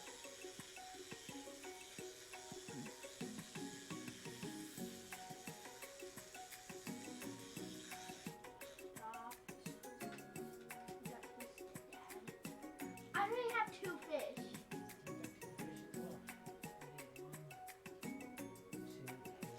So if I'm right, she died almost 10 years ago. So I'm going back through to double check. Oh, I'm glad I'm feeling a bit better. I got 3 streams going. Yeah, I'd say you're feeling fine if you got that many streams going. I'm just Yeah, but I'm having trouble concentrating on them. Well, I'm like admin for 2 of them too. I mean, I'm mod. I'm mod for years and mod for member of ZF. And he's doing a hot tip stream for the 3rd time in a row. Hatchet Face died at 60 in 2016. Was born in the end of 1955. And Crybaby was in 90, so that tells you the age of that. It would be Polly Bergen, Mrs. Vernon something. I don't know the rest of the name on the character. Ah, the O2 stream froze. Come on. Oh, okay, you won. She died of natural causes.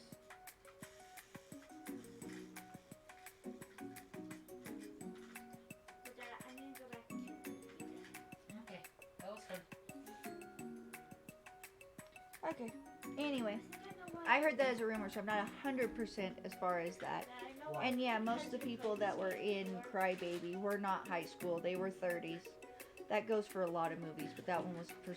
They were also doing it as a goof off, so they didn't want them to look that way. It's all rumor. I can't say she was blind. I heard that at one point, but I've never actually confirmed it. And looking just now, I couldn't quickly confirm it either. Like, you'd think that would be something that would be a, wow, look, this woman was blind but was still able to do all this amazing stuff.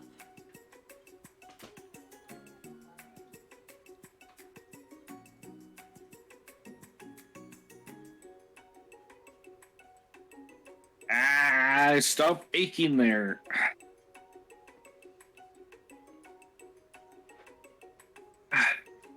No, I just realized that one of the people looks like somebody from Big Love. Good She show. was in Wings. She was in Tales from the Crypt. Of course, Crybaby, because that's what I'm looking at. Dracula. A lot of B movies. Big Top Pee-wee. Far From Home. Tapeheads. Lots of B movies. The Chipmunk Adventure.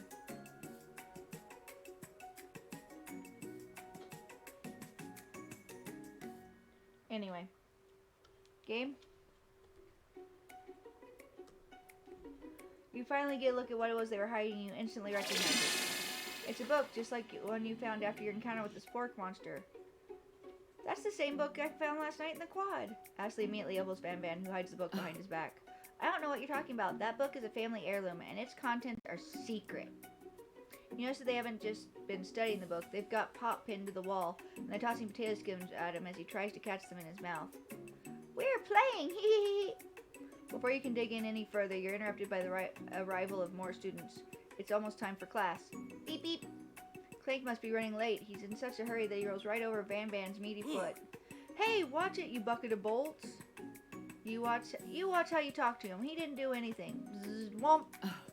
Who do you think you're talking to? I've never heard such language.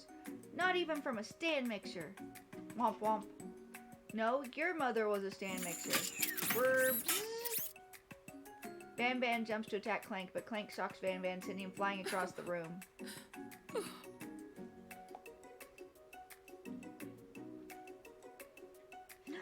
Protect me, Colonel Sanders. These crazed men are about to come to blows. I think it must be over me, but I'm not interested in either of them.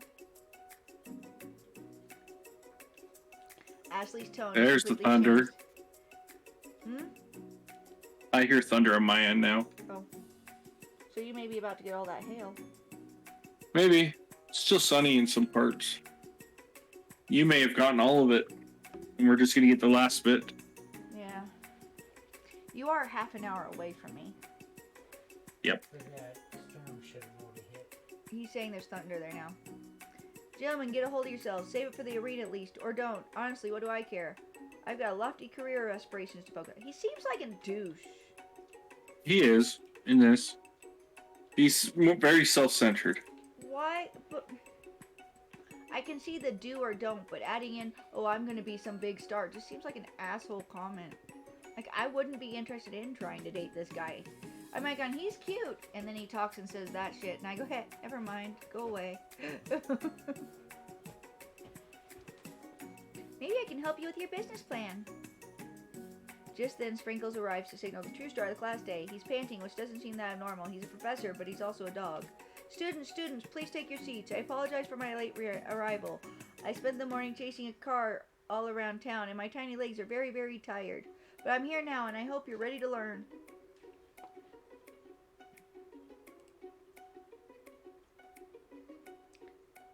After he catches his breath, he regains control of the classroom. Without further ado, we'll review the global history of my favorite fowl, the chicken. You want to pay attention to the lesson? Truly, you do. Which is why in 1776, at the signing of the Declaration of Independence, it was a chicken who first signed their name.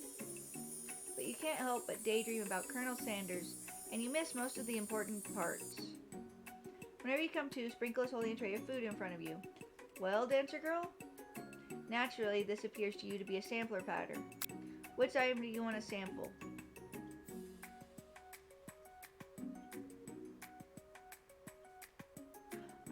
From what I know, dog biscuits aren't always that nasty.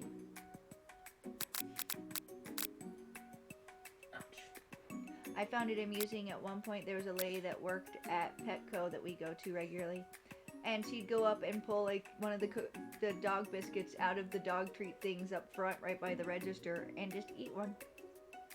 Jack does it too. Hmm? Jack does it too.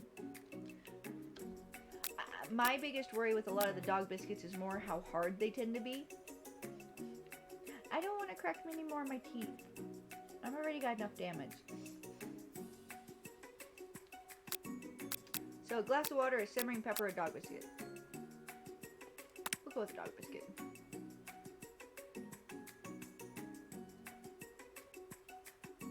Because the safe it's baked in, you assume the dog biscuit is a treat made by Sprinkles, an example of his own culinary talents, perhaps. You reach out for it when Sprinkles jumps up and bites onto your cooking apron. What kind of monster would steal a dog's favorite biscuit? I felt unconscious from the embarrassment.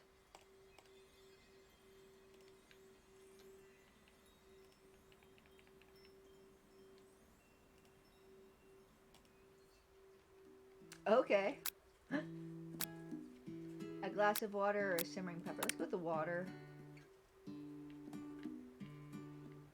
Because I feel like the pepper would be just as bad. It's cool and crisp, like the purest snow melted by a mountain spring. Ew. Hey, that was mine. It was from my favorite toilet. You owe me $6. And you've got excellent taste.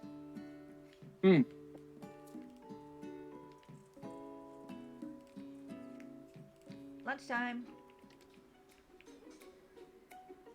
Rivals make a What option did you choose that time? I didn't catch it. The water. Ah. Apparently it was from his favorite toilet. It cost $6.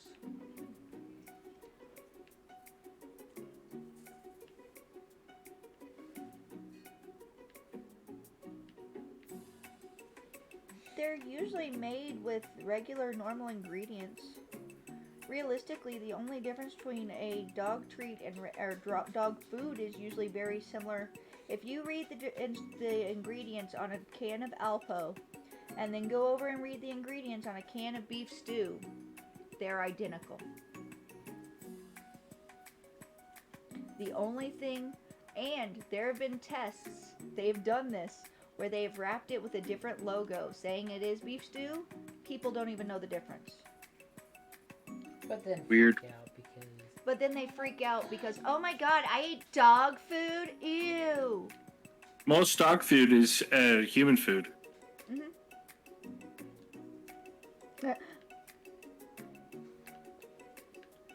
All it is a social stigma idea of dogs aren't equal or good enough to have food the same as we do. Therefore, if we ate what they do, we're lower than.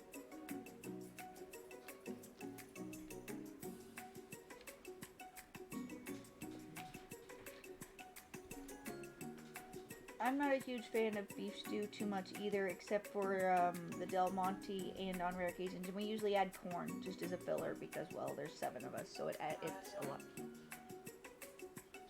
Did you say baby? Yes. Okay. I guess I have to put this on hold. We may or may not continue. So I'm going to throw on the be right back and be right back.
Hey, we brought baby to stream. Hi. Pepes. I love you. Say mwah. Your kisses. I. Mwah. She is waving. You just can't see her hand down here. Hi, Ellie. I miss you. Say hi, babies. Hi, Pepes. I love you. I'll turn on my camera so you can show her. Well, switch. Okay. Okay. Who's that? Hi. Hi. Mwah. I miss you. Yes. I miss you so much. Right now she's on stream. She's still waking up, I know. Yep. But she's confused that I'm here, but not there. Well, I also took it off of the main window. Hold on. Ah, okay. I'm going to switch things around for a minute. There you go.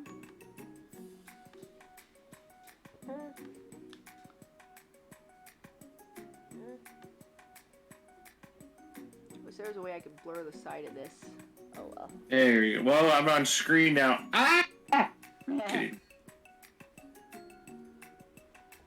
You'll get to say hi, huh? Hey. It actually almost lines up so my camera is on. Yeah. You want to go hang out with Sweetie? Here you go. Sweetie. Okay. Now turn that off. Turn this back on. Okay.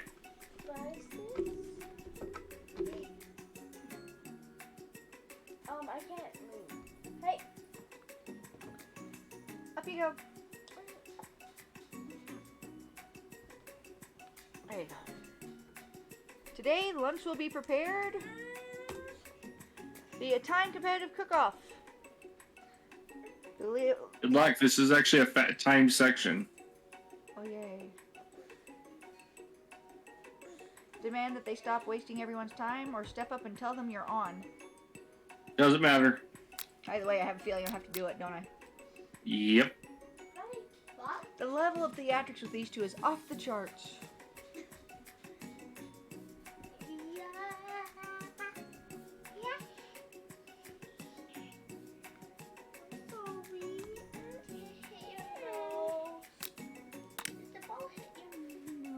That's Monty that we saw on stream just a moment ago, by the way. Monty usually is streaming about this time, but he wasn't feeling great today, so I figured, hey, that gives me a chance that maybe I can get some viewers, and well, that apparently did not work. A bit of lunchtime competition, huh? Count me in. If I have to wipe the tables with you fools before I set my lunch down on it, then so be it. I'm not the fool, you're the fool, fool. Good one, Van Van. I like your gumption, Dancer Girl. I'll be watching your performance. Just as things reach a boiling point, Sprinkle steps in. Surely he'll put a stop to this madness. Now, students, please settle down. This is a lunchroom, not a sportsing court. Finally, a little sense. You breathe a sigh of relief. At least not until we turn on the timer. Just then, a huge light blasts you in the face, flashing the words, "Timer ready." That's what I'm talking about. Arr! I stand corrected. Before we go into that, I'm adjusting my light because I just realized I left it way out there and kind of in kids kickable. Out of the way, baby. Trying to tighten it, I accidentally loosened it. Give me a second. How do you say Help? Yeah. Help! Help! There we go. The hard way builds solidly a foundation of confidence that cannot be swept away. That's the original quote by me, in case anyone's wondering. I hope its message lifts you to victory. Like a diamond, I was formed under pressure, and now is my chance to shine. Let her go down off your shoulder then, so she can get free. Now move your shoulder. She's trying to get off of your shoulder. You're not helping her by getting out of the way either. You're like purposely staying plopped there. Pull. Grab a hold of it here, and then pull forward. So you can hold it and get free. See?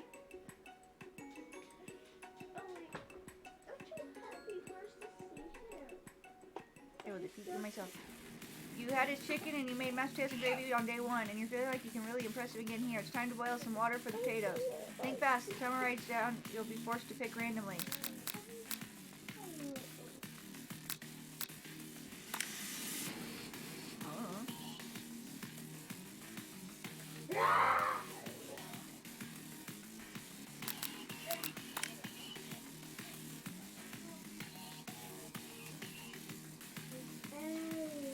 Time to elevate your craft. Walk the state of mind offers the most flavor. Oh, did you get the new update from Twitch? What was that? Did you get the new? Oh, do that. Do your thing first. You're timed. Your classmates are rooting for you, but Ashley is simply stronger and faster than you. You better pick up the pace if you want to survive. When you were a child, your father told you never forget where you came from. Every day you meditate on this advice and you draw energy from that place. Where does it come from? Small town, big dreams are born. Okay, shut out the noise of the arena and focus on your cooking. What is the sound of success? Sizzling? Aww. Silence. Colonel Sanders is cheering me on. Although knowing he's watching me makes me forget what I'm doing. How many spoonsful of gravy would it take to fill a traditional Victorian bathing tub? What? I didn't click anything yet. Fine, be that way. Only one dessert cookbook. Which do you take?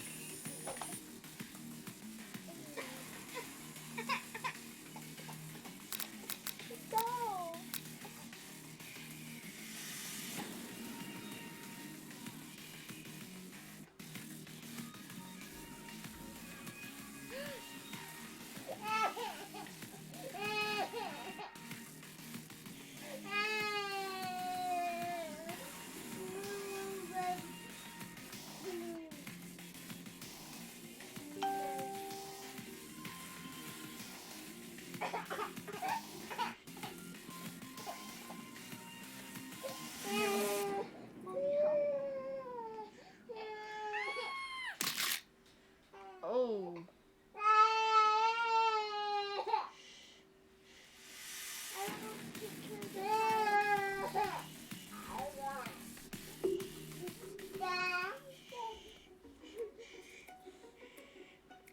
See, Mommy's right there. Ellie, Mommy's right there. What's wrong? She bonked her head on the ring light. Oh, you want to be the center of attention? Is that what's wrong?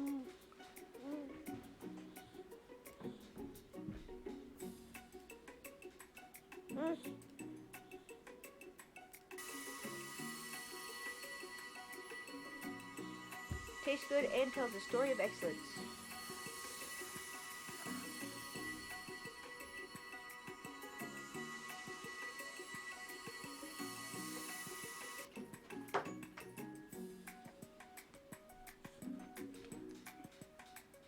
What? What? What? I don't know what. You It's can't not just. charging. I don't know. Maybe your phone's just giving Don't plug in a roar. Do whatever you want and don't let an adult look at it.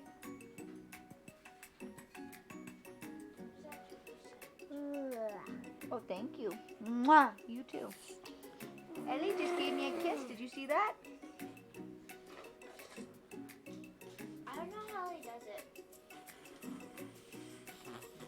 I am also watching a stream. And they're playing Ark, but I see at least 24 tech Rexes, by the way. It's a pretty sight. Colonel Sanders seems intrigued, but perhaps not impressed as he dips his finger in this chocolate sauce. Simplicity isn't your strong suit, is it, Ashley? Oh, you. Hee hee hee hee. Oh, you're watching Mommy?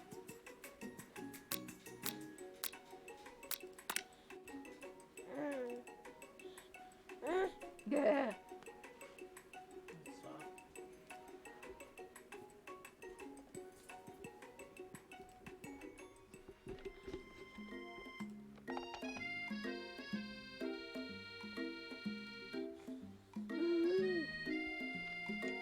That's Colonel Sanders. He's probably saying Well, that he and that's Ashley probably are a the thing. reason why. What? Was the whole thing not even on? Yeah. I hadn't been using it, so I didn't know. I don't know. And he won't even ask at Cater's wedding because you're a terrible chef and an awful person. How dare you? You try to hide from him, but he approaches you directly. I know you're hurting right now. Not just from the devastating loss, but from that run-in with the mixture and that small fire. We should get that checked out. I'm fine. Can't you just leave me alone? I'm a loser. I'm not fit to fill your fryer. I'll never be a master chef. I'm Yeah, not he's fit to fill your fryer. Yes. That's what it said. That is quite the line, actually. I think I might use that in a pickup somewhere. Glasses. baby has gotten really good at the what's that? Say what's that? Okay, point at the screen. Say what's that?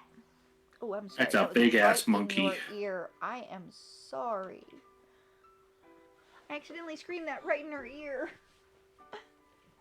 Oh, my microphone's far away. You probably weren't realizing that I was being a little bit louder there. Say, what's that? Can you say what's that? Can you say listen?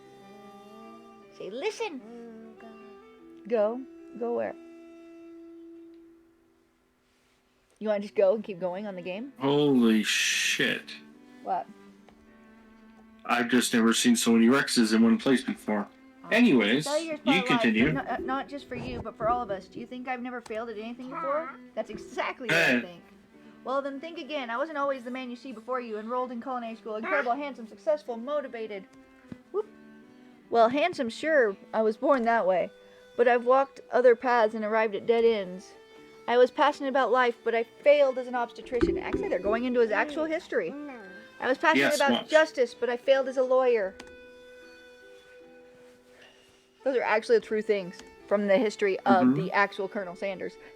People see me in my delicate ribbon tie and my well-kept beard and assume that I've got it all together, which is true now, but it hasn't always been.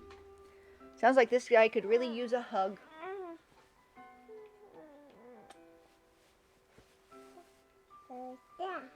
What's that? That's my glasses. Please let go of my glasses. Please let go of my glasses. Thank you. Fault this time. Huh? Not my fault this time. She hasn't done that for a while. Just say hi. You don't need to touch the microphone. Just say hi. Use your words. Or Hi, let's see if we sweetie. can get. Let's see if we can get Hi, Daddy. beautiful. Let's see if we can get Daddy to dance. Can you say listen? Say hey, listen. That. Say that's to keep so there's not a lot of noise in the mic that's not supposed to be there, and to protect it from getting dirty and yucky. Bray had to clean fur off of both of those more than once. No, not for touching. For looking. Say, hey, listen. What's that? That's for the microphone. And you're clicking my microphone. Sorry for the noise. Subscribe. I resolved that I was going to amount to something. No amount of hours, labor, or money would deter me from giving the best I had to give. As Colonel Sanders changes focus, you see something ignite inside of him. A burning passion. One has to remember that every failure can be a stepping stone to something better. My new dream is pure. It's honest. It's something that's a humble man in crisp white suit can be proud of. I will create a new chain of chicken restaurants that will bring joy to the entire world and make up for my past misdeeds. Ellie, say, hey, listen. That. No, you don't get that. That. No. That? No. You can't have the microphone. Say, But it looks like fun, Mom. say, hey, listen. Say, hey, listen. Actually, I think this one's Daddy's. I'm not sure. No, that one's yours. That's so cute, though. I miss her.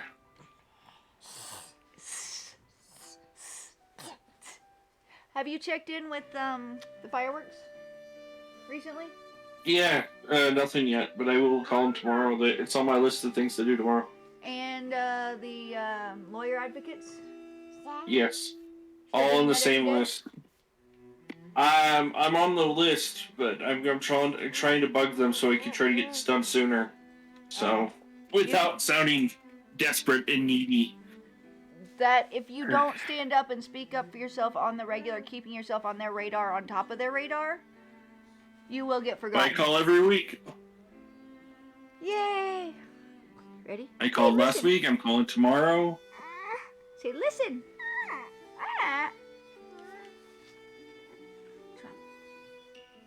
You know, it's kind of hard to play a love interest sim whenever I've got a baby in my lap. Especially when it's being this stupid. Just as your moment grows intimate, you're interrupted by a threatening, shadowy presence. Battle scarred from the night before, you prepare for the worst. It's the spork monster. He's probably going to say something. Borko? It is I. I know I said I wouldn't be back, and after the whole fight to the death thing, maybe you don't really want to see me anymore, but I just wanted to say that I was wrong to attack you. Oh, thank you. And I apologize. I know what it's like to have always have to look over your shoulder. Monster problems, am I right?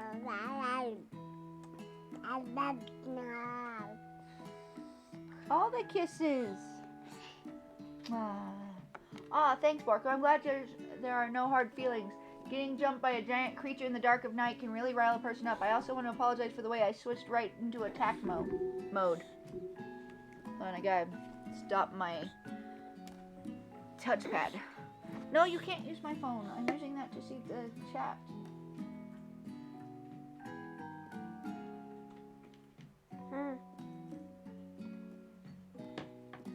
Well, tell him that I say hi, and you guys are welcome to message or video chat with us at some point.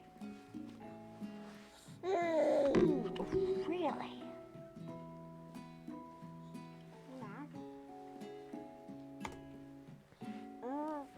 I know that you're strong in cooking school.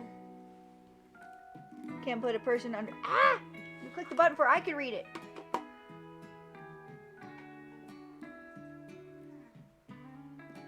Well, no, I was a golden retriever, but I was still a student until one day some mean kids with a magic spell book cast a stark enchantment on me.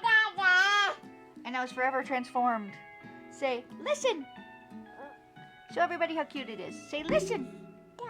No, you can't have that. Say, listen! Allie. Listen. Ta. I don't even know what you're pointing out over there. I'm not sure you know what you're pointing at over there, because your eyes are slowly drifting downward too. A magic spell book. Precisely, I had procured a copy for myself, but somewhere along the way I lost it. If you find such a book, I beg you respect it. You're a powerful self and shouldn't rely I'll on be right back. dark and evil magic. No, you should be protecting the innocent from those who would cheat them through sorcery and guile. If you need me, don't fear. I will be there. It sounded like there was some bad cooks in the kitchen of life, Dancer Girl. Together, I'm sure we can defeat them. Come back to my hideaway and we can discuss. Now it's time to go to Colonel Sanders' house.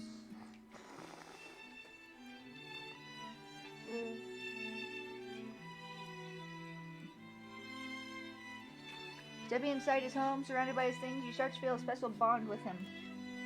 It looks like you live an exciting life, Colonel Sanders. Every day can be an adventure if you approach it with the right attitude. I found a tickle. Yeah, I found a tickle. Long ago I made a decision to never stop searching, never stop working, never stop imagining. Have you been working on any new recipes of your own lately? I'm always excited to talk about food with another ambitious chef. Say, listen. Microphone? You can't have the microphone. No. That's part of the microphone. You can't have it. Well, there is something. It's just a side dish I've been tinkering with. Trying to find the right balance of flavors and textures. I'm not sure I've nailed it yet, but I'm close. His eyes perk up as he starts to wonder what dish you might be describing. It's meant to pair with something spicy or something crispy. Both, perhaps? Now you've got him right where you want him. Should you reveal your new creation to him or keep it a secret just for you? You decide that you're as ready as you'll ever be to share your original cooking with Colonel Sanders. Before you can talk yourself out of it, you decide to dive in head first. You reach into your lunch bag for a special dish that you've been keeping on ice all day. I present to you my original coleslaw. The shredded cabbage dish glistens in the light of Colonel Sanders' luxe hideaway. Magnificent. Together you chow down on the creamy slaw until just a spoonful remains in the bowl. Do you mind if I hold on to the last bite? I'd like to have it around so I could admire its taste later and think back on this moment. To be fair, KFC's coleslaw used to be the only coleslaw I would eat. Like, no other coleslaw was good. I liked the way that it was made.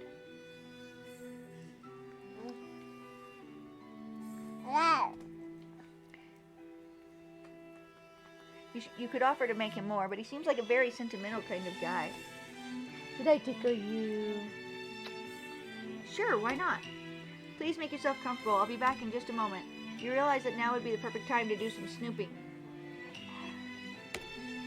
Around the room are various items you can look closer at. Each item seems to radiate memories and emotions. Oh, you are giving all the kisses today. So sweet. Tap on an item to discover more about the kernel. Oh, this is where I saw my kids playing, was this point. Must be where he keeps his hidden recipe. You think for a moment, what number is important to Colonel Sanders? Then it dawns on you. As soon as you turn the dial 1111, the safe opens. Inside it, you find a single note. Can chicken be prepared sashimi style? Adorable little baby boy crawls across the floor. From the goatee and mustache combo he sports, you figure that must be Colonel Sanders himself. So baby Sanders was carrying a drumstick and already had his goatee and mustache, apparently. That, or maybe it's the drumstick that he seems to be waving like a rattle. Who frames a baby picture of just themselves? Probably the same type of person who would make their own face the logo of a company they founded. Am I right? Tap on an item to discover more about the kernel. Let's see. How about this? Large urn sitting on a nearby pedestal. There's a plaque on it. It's dusty, but when you wipe it off, you can read the inscription. It says, "Here lie the ashes of all my past careers and something." Poor guy. Tap on it to discover more about the kernel. Let's see. Photo appears to be, except he's an old man visiting the pyramids of Egypt. Maybe this is where he discovered one of his secret herbs and spices. Discover more. Gaze out the window across the vast lake and mountain range beyond. Just then, a ghost of the student pops up. You okay? I'm back. Right. Are you thinking about heading out into the world on a quest to avenge my death? Wait, what? I've never even learned your name. Why would I avenge you? I could just tell you my name right now. It's... Can't you see I'm in the middle of something? Oh, poor guy. You open the window crack and the ghost is swept out with a breeze. Have fun, be safe.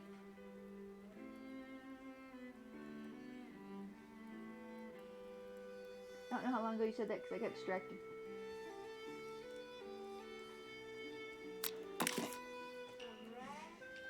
Old man who looks a bit like Colonel Sanders standing with a friend. They hold a fried chicken drumstick and appear to be cheersing them.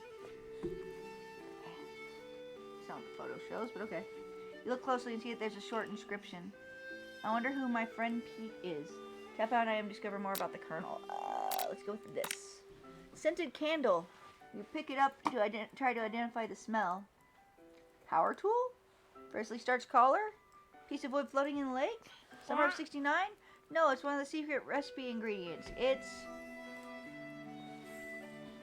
By the way, you do slowly get to see the ingredients from what I understand. And I don't know if they're the actual ones, but in the game. I don't know. I've never seen them yet, so. A lock of silver hair is woven through the teeth of the comb. Upon further inspection, you realize the hair therein isn't just silvery in color, it's actually made of spun silver. A very realistic stuffed chicken sitting on the corner table. When you pick it up, you realize that it isn't just realistic, it's real. Taxidermy? Must have been important to Colonel Sanders when it was alive. Little note clipped to the chicken's foot reads, "The true state bird of the great state of Kentucky." Excuse the wobbling, I have a baby kicking my computer desk. Let's see, what's left? Find a row of his signature white suits hanging within. You take one off its hanger and try it on.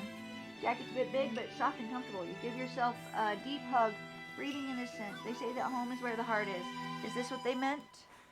Before you can look any further, you hear Colonel Sanders returning. He has a new dish that he's been working on, and he wants you to taste it. You try to act casual until he asks why you're wearing his jacket. Aww. I don't usually loan those out, but I must say, it does look good on you. Oh crap, the jacket! You forgot to take it off. Now's your moment to make the big move. Tell him you're cold, or fess up and tell the truth. Which one did you do? No? No? You say don't tell the truth, huh? I fess up and tell the truth. That's what I did last. Tell him cold. Oh, happened? What? Did you find the owie tooth? Oh, meltdowns. You're okay. We're having a good stream, and you've been giving me all the awesome kisses. What happened? You want something to drink? I did find the 11 herbs and spices, by the way. It's warm by the fire. Why don't you come a little closer? Suddenly everything's like it's moving too fast. Final exams are tomorrow. You should be thinking about what you're going to cook. I should be home studying. Overwhelmed, you take off the jacket and run for the door. But the thought of leaving Colonel in the midst of such an emotional breakthrough gives you a pause. You stop yourself. Colonel? Yes, dancer girl? I honestly think this may be the beginning of something wonderful. I think you're right. We should take things slow. Do you want a bottle? Say, Daddy? You want Daddy to get you a bottle? And Mommy? That's Colonel Sanders. You talk late into the night and drift off into slumber. Dream sequence. Dad, from the back, you look like... You awaken to a beautiful morning in Colonel Sanders' hideaway. I'm listening. You look like Shipple from the back. Oh, yarr. Brothers. Did you make the right decision on how to respond to Colonel Sanders? Only time will truly tell. Today is the day that could change the rest of your life. You think about a new secret ingredient you just learned about. In some jurisdictions, it isn't even legal, but if the recipe is their secret, how will they know? Your thoughts are interrupted when he emerges into the room. He's holding a gorgeously plated breakfast, and your mouth waters at the sight of it. Here's a simple breakfast I just whipped up. Looks like a very greasy breakfast. It's meticulous. You taste Colonel Sanders' food and it takes you on a journey. When you return, he's waiting to ask you an important question. So, would you say we're a perfect match? How presumptuous. My cuisine and your taste buds, that is. Such confidence, such grace. Could he be the world's greatest gift to cookery? Flatter him or take him down a peg. I am supposed to be flirting with him, so I guess I should flatter him, even though I kind of want to take him down a peg. You know, I think we might make a great team. What? You want a drink? Okay. Daddy? I'm almost Dad. You can play with the button, I don't mind. A single tear begins to flow in the corner of his eye, and he gazes out the window. And with the right business partner, I can't fail. Business partner? Could he be talking to you? It's all happening so quickly. Overcome with emotion and confused by your feelings, you're on the verge of tears, unable to speak. The only answer you can find is to run out the door and get home. There's still one more day of school after all. The University of Cooking School Academy for Learning waits for no one. You get home to find something very surprising. Your best friend is there waiting for you. Where have you been? Because I had one heck of a night. I've been desperate to talk to you about it, but I couldn't find you. I got worried that something had happened to you. It's okay. I was just... But now that it turns out you're fine, I can finally get you up to speed on the saga of Miriam. I thought you were mad because I heard you downstairs. No, would you take it? Yeah, come here. I was about to do voice acting for a Q&A video for a popular YouTuber. I'm doing the questions. He's doing the talking of the questions. Popular YouTuber? Yeah, his name's Smiley. He's an animator. He's making his own anime. And he made a Q&A about it. And now I get to voice it as well as a couple other people. Your voice is sounding pretty scratchy. Try not to do too many voices. Be nice to your voice.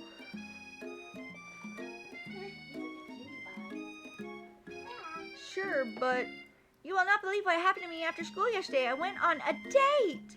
I think I can believe that. Since I've been partnered up with Clank, he asked me to go out with him. Of course, I told him you better keep your dials turned to polite and respectful. I'm not that kind of girl. But he was just interested in spending some one-on-one time together and getting to know me. So I said, yeah, sure, I can get to know the little metallic guy. Long story short, he took me skydiving with his friends, but things quickly spiraled out of control. Did she just say skydiving as if that's a typical first date to go on with a talking pressure cooker? And now I'm not really sure where we stand.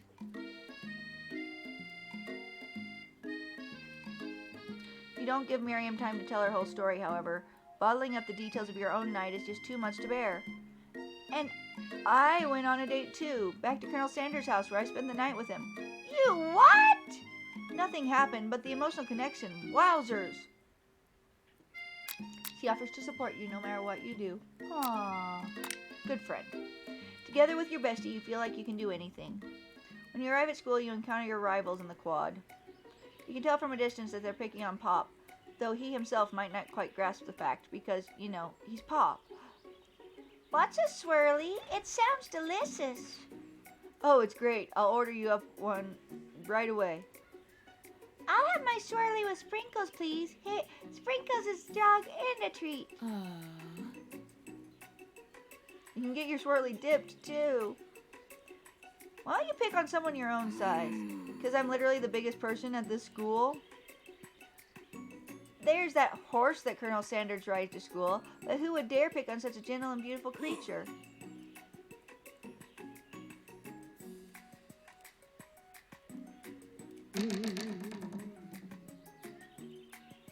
You clench your fist, but the injury from yesterday's mixture accident makes you wince with pain. Doesn't look like you can go on cooking with that. Might as well just give up. Stray hairs. Joys of long hair.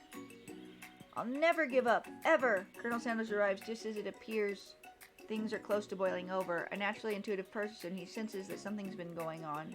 Is everyone excited for the final day of school? Dancer girl, how's that hand feeling? I'm sure you'll be back in fighting form by this afternoon. Aren't you concerned about my hands, Colonel?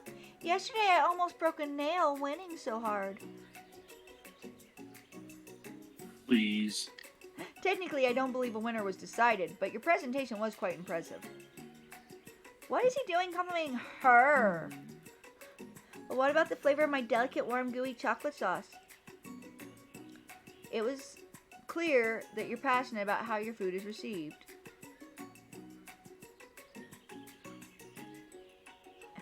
That's a lot of words to say it was bland. Excuse me, dancer girl, I'm more than capable to speak for myself.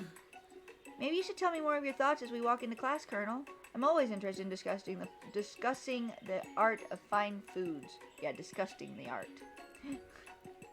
See you inside, You're having dancer girl. issues today. Yes. I've had headaches and migraines going pretty regularly for the past almost all month. Yeah.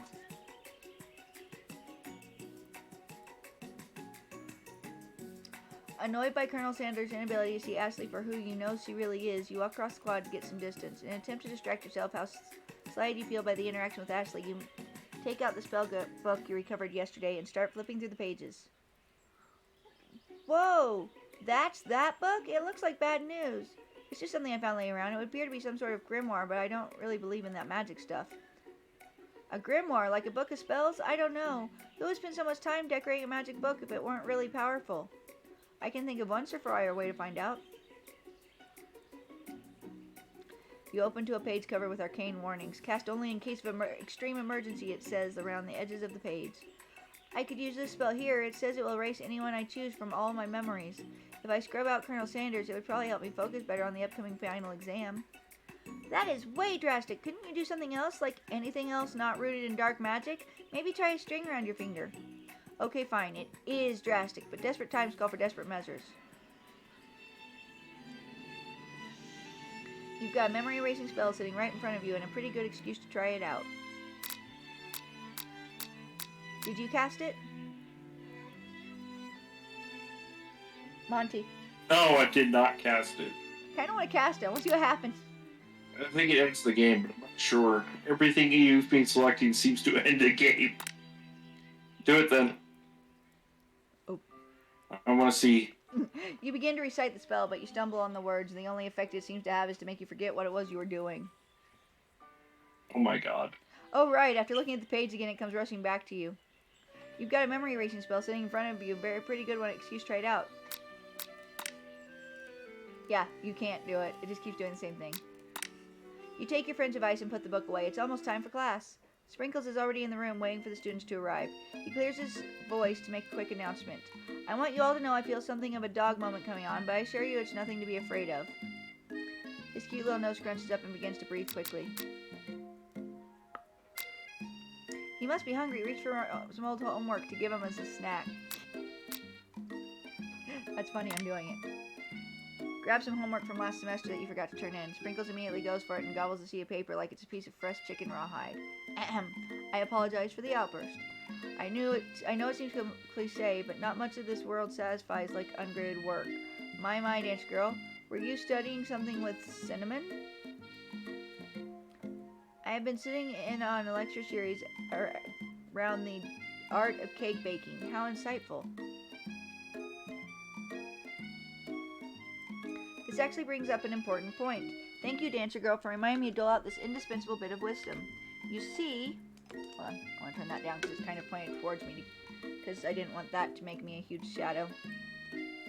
But it's getting really bright in my eyes, so... But before you can go any further, Miriam's love drama spills over into the class.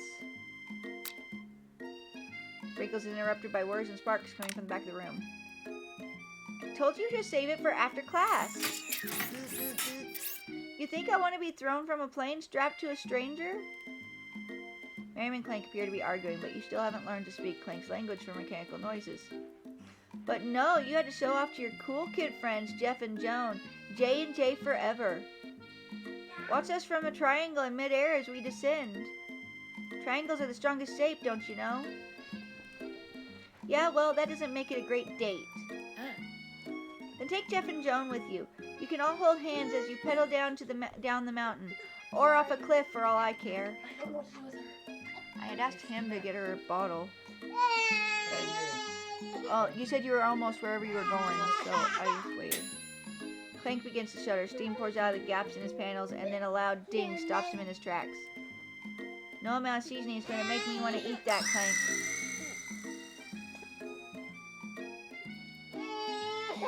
Clank bursts out a completely deep-fried sneaker. Considering that he himself has wheels, not feet, it's not entirely clear where it came from. In terms of deep-fried footwear, I guess it looks okay.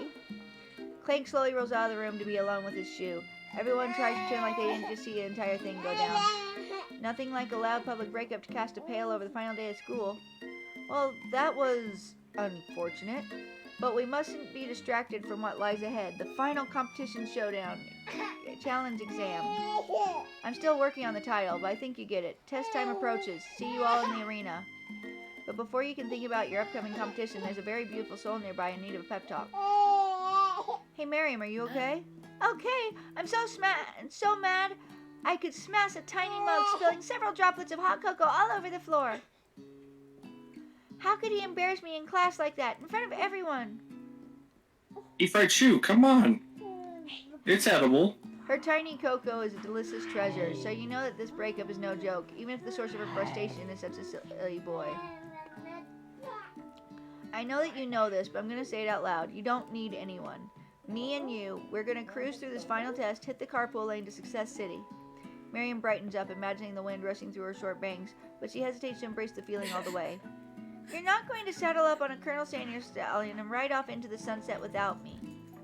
Of course not. Well, maybe, sorta, but I'm sure there's a pony out there with your name on it, and a ranch big enough for both of us and whoever we want to bring along. If it's not Pop or Clank or anyone else you meet today, tomorrow, or this whole year, so what? You are a special person who shouldn't settle for the first someone to show you a little interest anyhow. Miriam gives you a big hug and wipes the tears from her cheeks. I should really review my menu for today. I'm going to make a very special soup, and I bet the Professor Dog is going to love it up. While you were pep-talking Miriam, you completely missed lunch, but that's okay because you had a better idea of how to spend the time before your exam. You decided to head to the arena early to practice a disc. This is it, the location of your final challenge, a test of will, a test of courage, a test of talent, and a chance to beat the pants off Van Van, the supposed man-man, and his evil counterpart, Ashley. As planned, you began to run through a quick test of the recipe you've been working on, Dancer Girl's famous chicken pot pie. After practicing for months, making this dish comes second nature to you, and you're able to quickly get a fresh pot pie in the oven. But as soon as you do, your cram session is interrupted by Colonel Sanders. Of course it is. Dancer Girl, what are you doing here? There's still time before the final exam. Oh, just taking it all in. I'm big into visualizing success. I'm looking at my station and picturing victory. The pot pie has begun to bake, and the smell is slowly filling the space around you. Visualizing him, huh? That's too bad. I was hoping you were here cooking something delicious.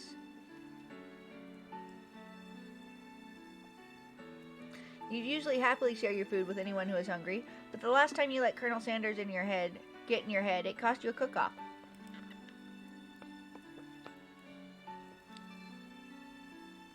You decide it's time to put your cooking above your romantic desires, but that decision gets hard to stick to when the oven timer goes off behind you. Ignore it like there's no sound at all, or fess up about your practice dish. Well, if I ignore it, it's going to burn. So.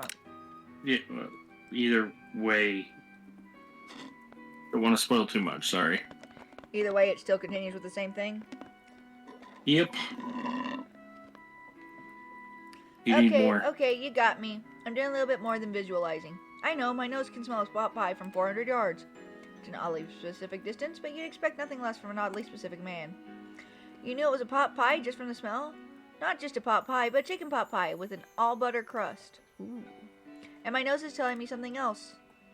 Oh no, is it burning? Ha, no. I can smell that it was made with a heaping helping of TLC. They'll probably start burning any second if you don't pull it out. The moment of truth. Wow. It's the best pot pie I've ever tasted. I've always loved country cooking, and I could eat this all day. There's no time left. The final showdown is about to begin. Sprinkles lays down the ground rules. There are no rules, that is, except to cook with everything you've got. You step up for the cook-off of a lifetime. You say that mac and cheese plus the pot pie you've been practicing are just the dish that'll push you over the edge to victory. Meanwhile, both Van and Ashley are prepping wildly elaborate dishes for their usual over-the-top selves. Miriam has her giant magnifying glass and several sets of tweezers. She's definitely prepared to go big, going small. Colonel Sanders seems to have been harnessing his 11 herbs and spices, but he's trying to find a way to improve on something perfect. His original recipe, fried chicken. The intensity in the room starts at a full 10 out of 10 with a frenzy of action. Everyone is calling out really cool special cooking moves as they prepare their food. Wow, this is getting serious. Colonel Sanders batters his chicken as it levitates through the air. Egg wash! Miriam furiously injects ingredients into an itty-bitty pot of broth. Best friend Baster Blaster. Baster Blaster. That's hard to say. Best friend Baster Blaster. Van flexes his pectorals as he chops open a sea urchin. Let's rock and roid! Ashley scoops her pastries off the tray with lightning speed. Sallow personality spatula! Even Clayton gets in on it. 5-dial pressure point chicken cooking technique. Wait, did Clank learn to speak English? It's the singularity, as it was foretold. We mustn't let it happen, or the planet's uprising will take us all. Self-destruct. Van quickly unplugs Clank and rolls him out to the back door of the arena. As you frantically prepare your dish, you notice Ashley has her spell book out. Is she going to use some dark magic to turn the tide? You've got a book of your own, and you're desperate not to see her win another battle. Should you take this opportunity to fight magic with magic, even if it's almost certainly evil magic? Do it the hard way. Or cast a spell. I feel like if I cast a spell, everything's going to go wrong. Up to you. Have you tried I've casting done a both. spell? Did it go wrong? It's interesting, that's all I gotta say. Is there a way I can go back and redo sections? Technically, on the main menu, I think there is. Okay. It says, yeah, but not while you do it right now. I mean, when you go back to the main menu after the game. Yeah. It Go unlocks back the to chapters. You take out your own spellbook and let your instincts guide you to a page you've never seen before. It's a summoning spell that will conjure up a spork monster. Now seems like a good time to add some chaos to the mix. You have summoned me? Ah, the broom cooking arena. So many fond memories of battling in this place in my old life. In your old life? I wasn't always the monster you see before me. No. Once I was but a student like yourself who attended this school. Spork monster notices the book you're holding. I see what's going on here. Things aren't going your way, huh? Been there, my friend. I tried to cast a spell on myself to imbue my body with the powers of my favorite foods. As you can imagine, things did not go as planned. When a spell says cast only in case of emergency, they mean it. I'm kind of in a pinch here. Got any better ideas? The spork monster's smile curls up mischievously. For starters, never cast spells on yourself. Cast them on your rivals.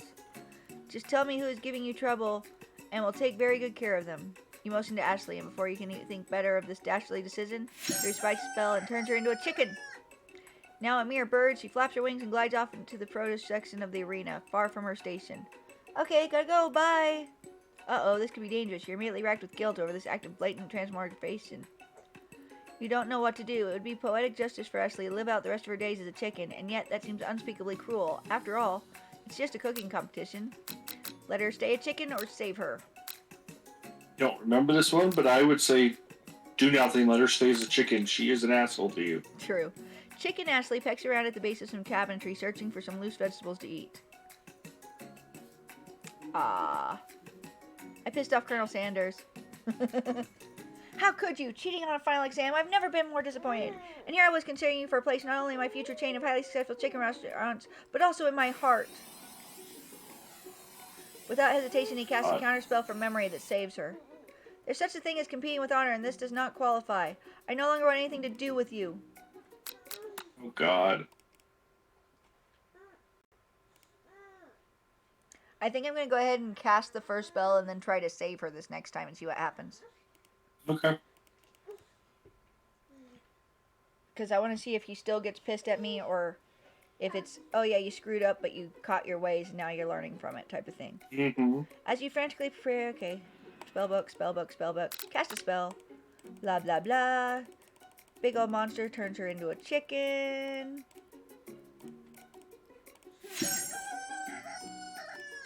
Yay. And try to save her. Reversal spell. Immediately turns back into herself. Bark? She's in shock and still exhibiting some chicken-like movements, but otherwise appears to be alright. Is it just me, or does the chicken seem remarkably fresh today? Different. Right then, you realize that Colonel Sanders witnessed your entire sabotage. He is not impressed.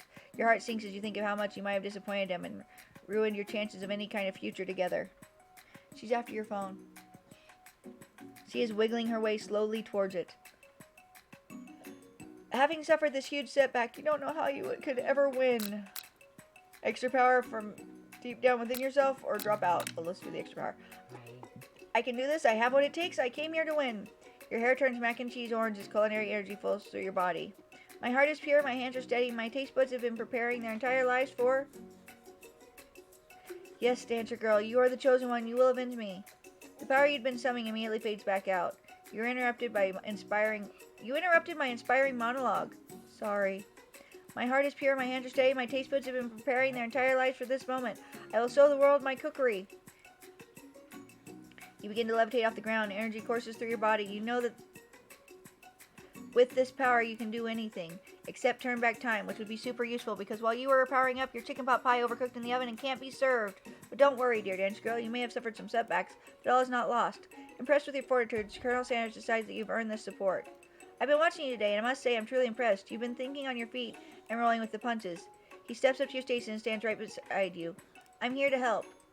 All you've managed to make is mac and cheese, and time is almost up, so you're going to need it. But what about the test? What will happen to you? What about the rules? Following the rules was never really been my thing. I follow my heart. What a guy. Colonel Sanders unfolds a delicate white towel to reveal the most delicious fried chicken tenders you've ever laid your eyes on. And besides, sometimes unexpected combinations can have surprising effects that surpass their individual efforts. Are you suggesting, if we combine forces, we can form the perfect food union? Time's up, students. With time expired and the moment everyone has been waiting for, you must now prepare to present your dishes. A handful of students stand tall, but the class seems incomplete. It seems we're missing some students. Pop, clank. From off screen, you hear a pure and innocent giggle that can only come from one student. I'm flying! It sounds like it's coming from the broom closet over there. Miriam, would you mind? Inside the closet you see Pop hanging on a broom hook by the elastic of his underpants. Pop, get down from there right now. Let me guess, did Van have something to do with this? When someone asks for a wedgie, who am I to refuse? I thought a wedgie was a salad. It looks like Pop is eliminated from the challenge, seeing how he didn't cook anything. I can't feel my legs. May I be excused? Sure. You kids and your pranks. I must say, it's not the worst prank in UCSAL history, but it's not exactly yearbook material. Wait a second. Pranks. Clank, where did the pressure cooker roll off to? You wait to hear signature word beep or other onomatopoeia, but there's none. Somehow he must have gotten unplugged, I guess. We'll have to figure that out later.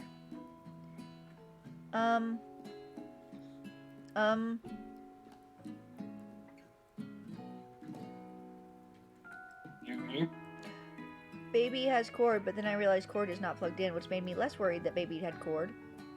But baby has cord still. Exactly. It's like, I'm worried, but less worried. Yeah. Baby has 2 cords, and both are unplugged, so... Thank Kevin's for small victories. Yeah, she's trying to run away with them. Did you get your bottle? Yes. Okay. She already ate it. I was making sure she got it. That leaves only 4 remaining students. Please collect your final projects. Yes, it has been a long semester. Wow, 3 whole days long. But after days of hard work and the time has come for me to eat. Miriam, please step forward. Now describe your dishes. I've made tender udon noodles in a savory soup. My word, it's so delicate. Is that a teeny tiny Narutomaki I spy afloat in this itchy bitsy bowl? Yes, Chef. Please call me Sprinkles. Chef is my father's name. Yes, Sprinkles. And some green tea made from baby tea leaves that I picked myself. Sprinkles carefully sniffs around the dish before opening his mouth and letting just the tip of his pink tongue dip into the bowl. Sublime. Would anyone else like a taste? Oh, come on. I'm not one of those dogs who doesn't floss. I even have a really cute electric toothbrush for dogs. Fine, I'll enjoy it all by myself. And in a flash, the entire meal has been devoured. Not that it took much. It was less than a thimble's worth of soup. A+. Rarely do I taste a dish with as much love poured into it as yours. Miriam is overjoyed. She gives you a huge hug. Thank you, Dancer Girl, for helping me to believe in myself. Van, you're up. Now describe your dish. I made uni over smooth egg custard with an axe-hewn urchin shell topped with caviar. Ew. Emails. Did you skewer one type of urchin with the spines from a second different colored type of urchin? Yes, Sprinkles. A bit much, don't you think? That's exactly what I did. A bit much is my kind of brand. Doesn't it look cool? Sprinkles leans in to sniff the uni, but he can't get his nose close on account of all the spikes. He begins to paw at it erratically, causing the custard to slosh around. Woof woof! Please be gentle with my cuisine. Grrr. Finally, Sprinkles goes all in, tongue first, but he can't get past all the needles. He reels back as his tongue is poked and prodded. Youch! My tongue! The professor appears to be having an allergic reaction to the sting. I can't eat this. It keeps poking my tongue. Disqualified! A stunning turn of events. Who would have thought that serving food in a bowl made of needles could make it difficult to eat? Dejected, but whoa, that one is not unplugged. She just moved the whole thing. No, she got this whole phone.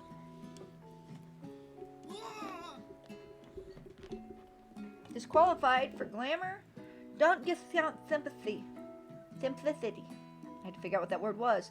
Simplicity. This isn't the last you've heard of me. Before forcing us to endure his swollen tongue for another moment, Sprinkles graciously laps up a bowl of milk. I know. Yeah, I'm a dog and I drink milk. Get over it. Sometimes it helps calm my agitated tongue. Next student, Ashley, it's time to step up. Now describe your dish. I made orange blossom Turkish delight with a light rosewater syrup topped with French meringue and connected by sugar glass.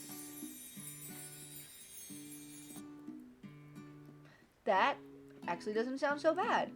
Indeed, it's quite delightful. However, I'd ask you to please refrain from eating it or attempting to taste it in any way. It's very fragile and meant to be a display piece. Don't eat the food? At a cooking school? Got toast in your ears or something, Dancer Girl? I told you, it's a display piece. Ashley, I must say, it is beautiful. However, this is a cooking competition at a cooking school. Yeah, which is why I cooked it, and did an extremely good job cooking it too. I didn't realize that we were having an eating exam. If I wanted to be judged on eating, I'd go to the College of Eating School for the Hungry. I suppose you could smell it if you're absolutely insisted, but don't breathe too hard. You might disrupt the sugar spiral. If the food cannot be eaten, it cannot be judged. You are disqualified. Rage overtakes Ashley, and she finally cannot keep her two-faced routine up. You wouldn't know high-end cuisine if it cooked you. And with that, Ashley storms off to rededicate herself to being the best, but this time without being shackled by trying to be fake nice and liked by everyone. This isn't the last you've heard of me, either. If this class gets much smaller, I'll be teaching myself. You and Colonel Sanders, the final cook, step up together. 2 chefs? What began as a bowl of delicious mac and cheese. No, no, no, no. What she got? Sick. Okay.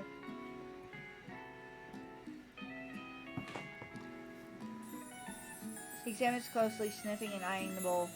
Uh-oh, I don't have a good feeling about this. From somewhere in the room, a literal drum roll plays. Just when I thought I'd seen everything in this kitchen, you gave me this thing, and completely blow me away.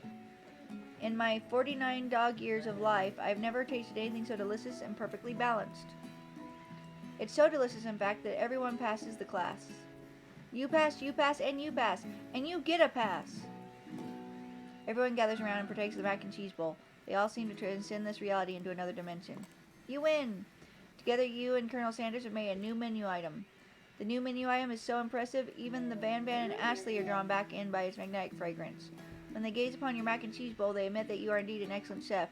Sprinkles declares that you have passed. Everyone has passed. There were supposed to be more battles, but come on, how could they be better than this one? Now that the school year is complete and everyone has graduated, the students return for one last assignment to get their groove on. The cafeteria has been completely redecorated in order to serve as the site of a school's graduation dance.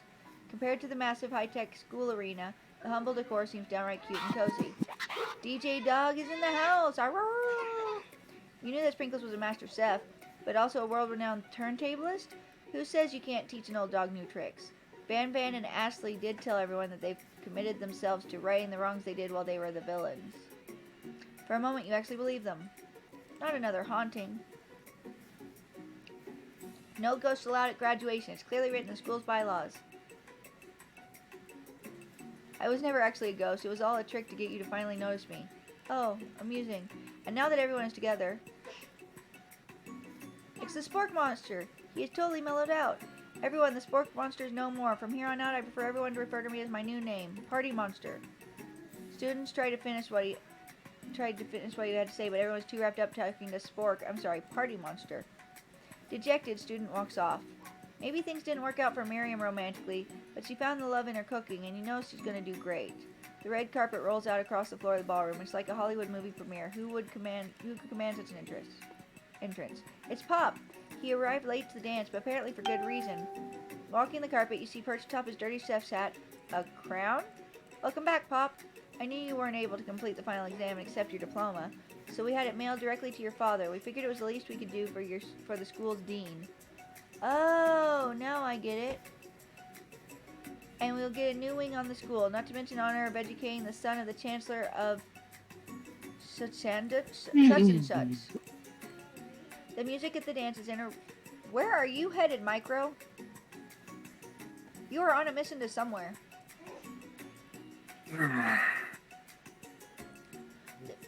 The music at the dance is interrupted by the sound of sparking and electrical hissing. It's Clank, who has arrived late to the dance. Now that I have graduated, I can reveal my truth. Whoa, he's still doing the talking thing. I am Clank, and I am not of this earth. I am actually from a faraway planet in another dimension. What? It actually feels like I knew this the whole time. Now that I have learned the ways of your kind, I must return. Miriam, will you come with me? I don't know what to say. Besides, no, obviously. I've just begun to learn who I really am. This isn't the time for me to devote my life to figuring out who you are, Clank. You're blown away by Miriam's maturity. It's pretty clear she's managed to surpass you in that regard. I understand, kind of. Humans are weird. The portal opens up and Clank disappears through it. Finally, Colonel Sanders arrives. Howdy, classmates. Just like the first day you met him, he's come prepared to feed the entire class. However, it's not enough to just give a bucket of chicken. This time it's the full meal. I didn't get to be the most famous chicken man in history of chicken and man by not reminding people to go out and buy my chicken. The end? No, it's not the end. As everyone feasts on their delicious chicken dinner, Colonel Sanders finds you sitting at the edge of the dance floor. What are you doing sitting all alone? Oh, you know, just waiting for the right person to ask me to dance. I wonder, might you tell me, what are the qualities that you would expect to find in such a lucky person? Off the top of my head, oh, I don't know. A spicy musk, a tidy goatee, a degree from the University of Cooking School Academy for Learning, just to name a few. It truly is my lucky day. Would you dance with me? Yes, I would love to. As you glide across the dance floor, hand in hand with Colonel Sanders, the future stretches out in front of you. And once my 100th franchise is up and running, I'll be ready to take a day off, and I'll be so glad to spend it together with you. How sweet. We'll work together and play together. Colonel Sanders stops dead in his tracks. Work together? Well, I think this is something I just need to do by myself. But you help you run the restaurants. I don't believe I need help. Besides, based on your time at school here, do you really think running restaurants is the best path forward? Could it be you found a love connection but failed to earn his respect as a chef? Can you live with only half of him? Would you be able to endure sharing him with his other love, the life of an entrepreneur? I suppose I could roll at pastry school. Oh, my dear dance girl, I'm sure you'll find your place eventually. And along the way, you'll have me by your side.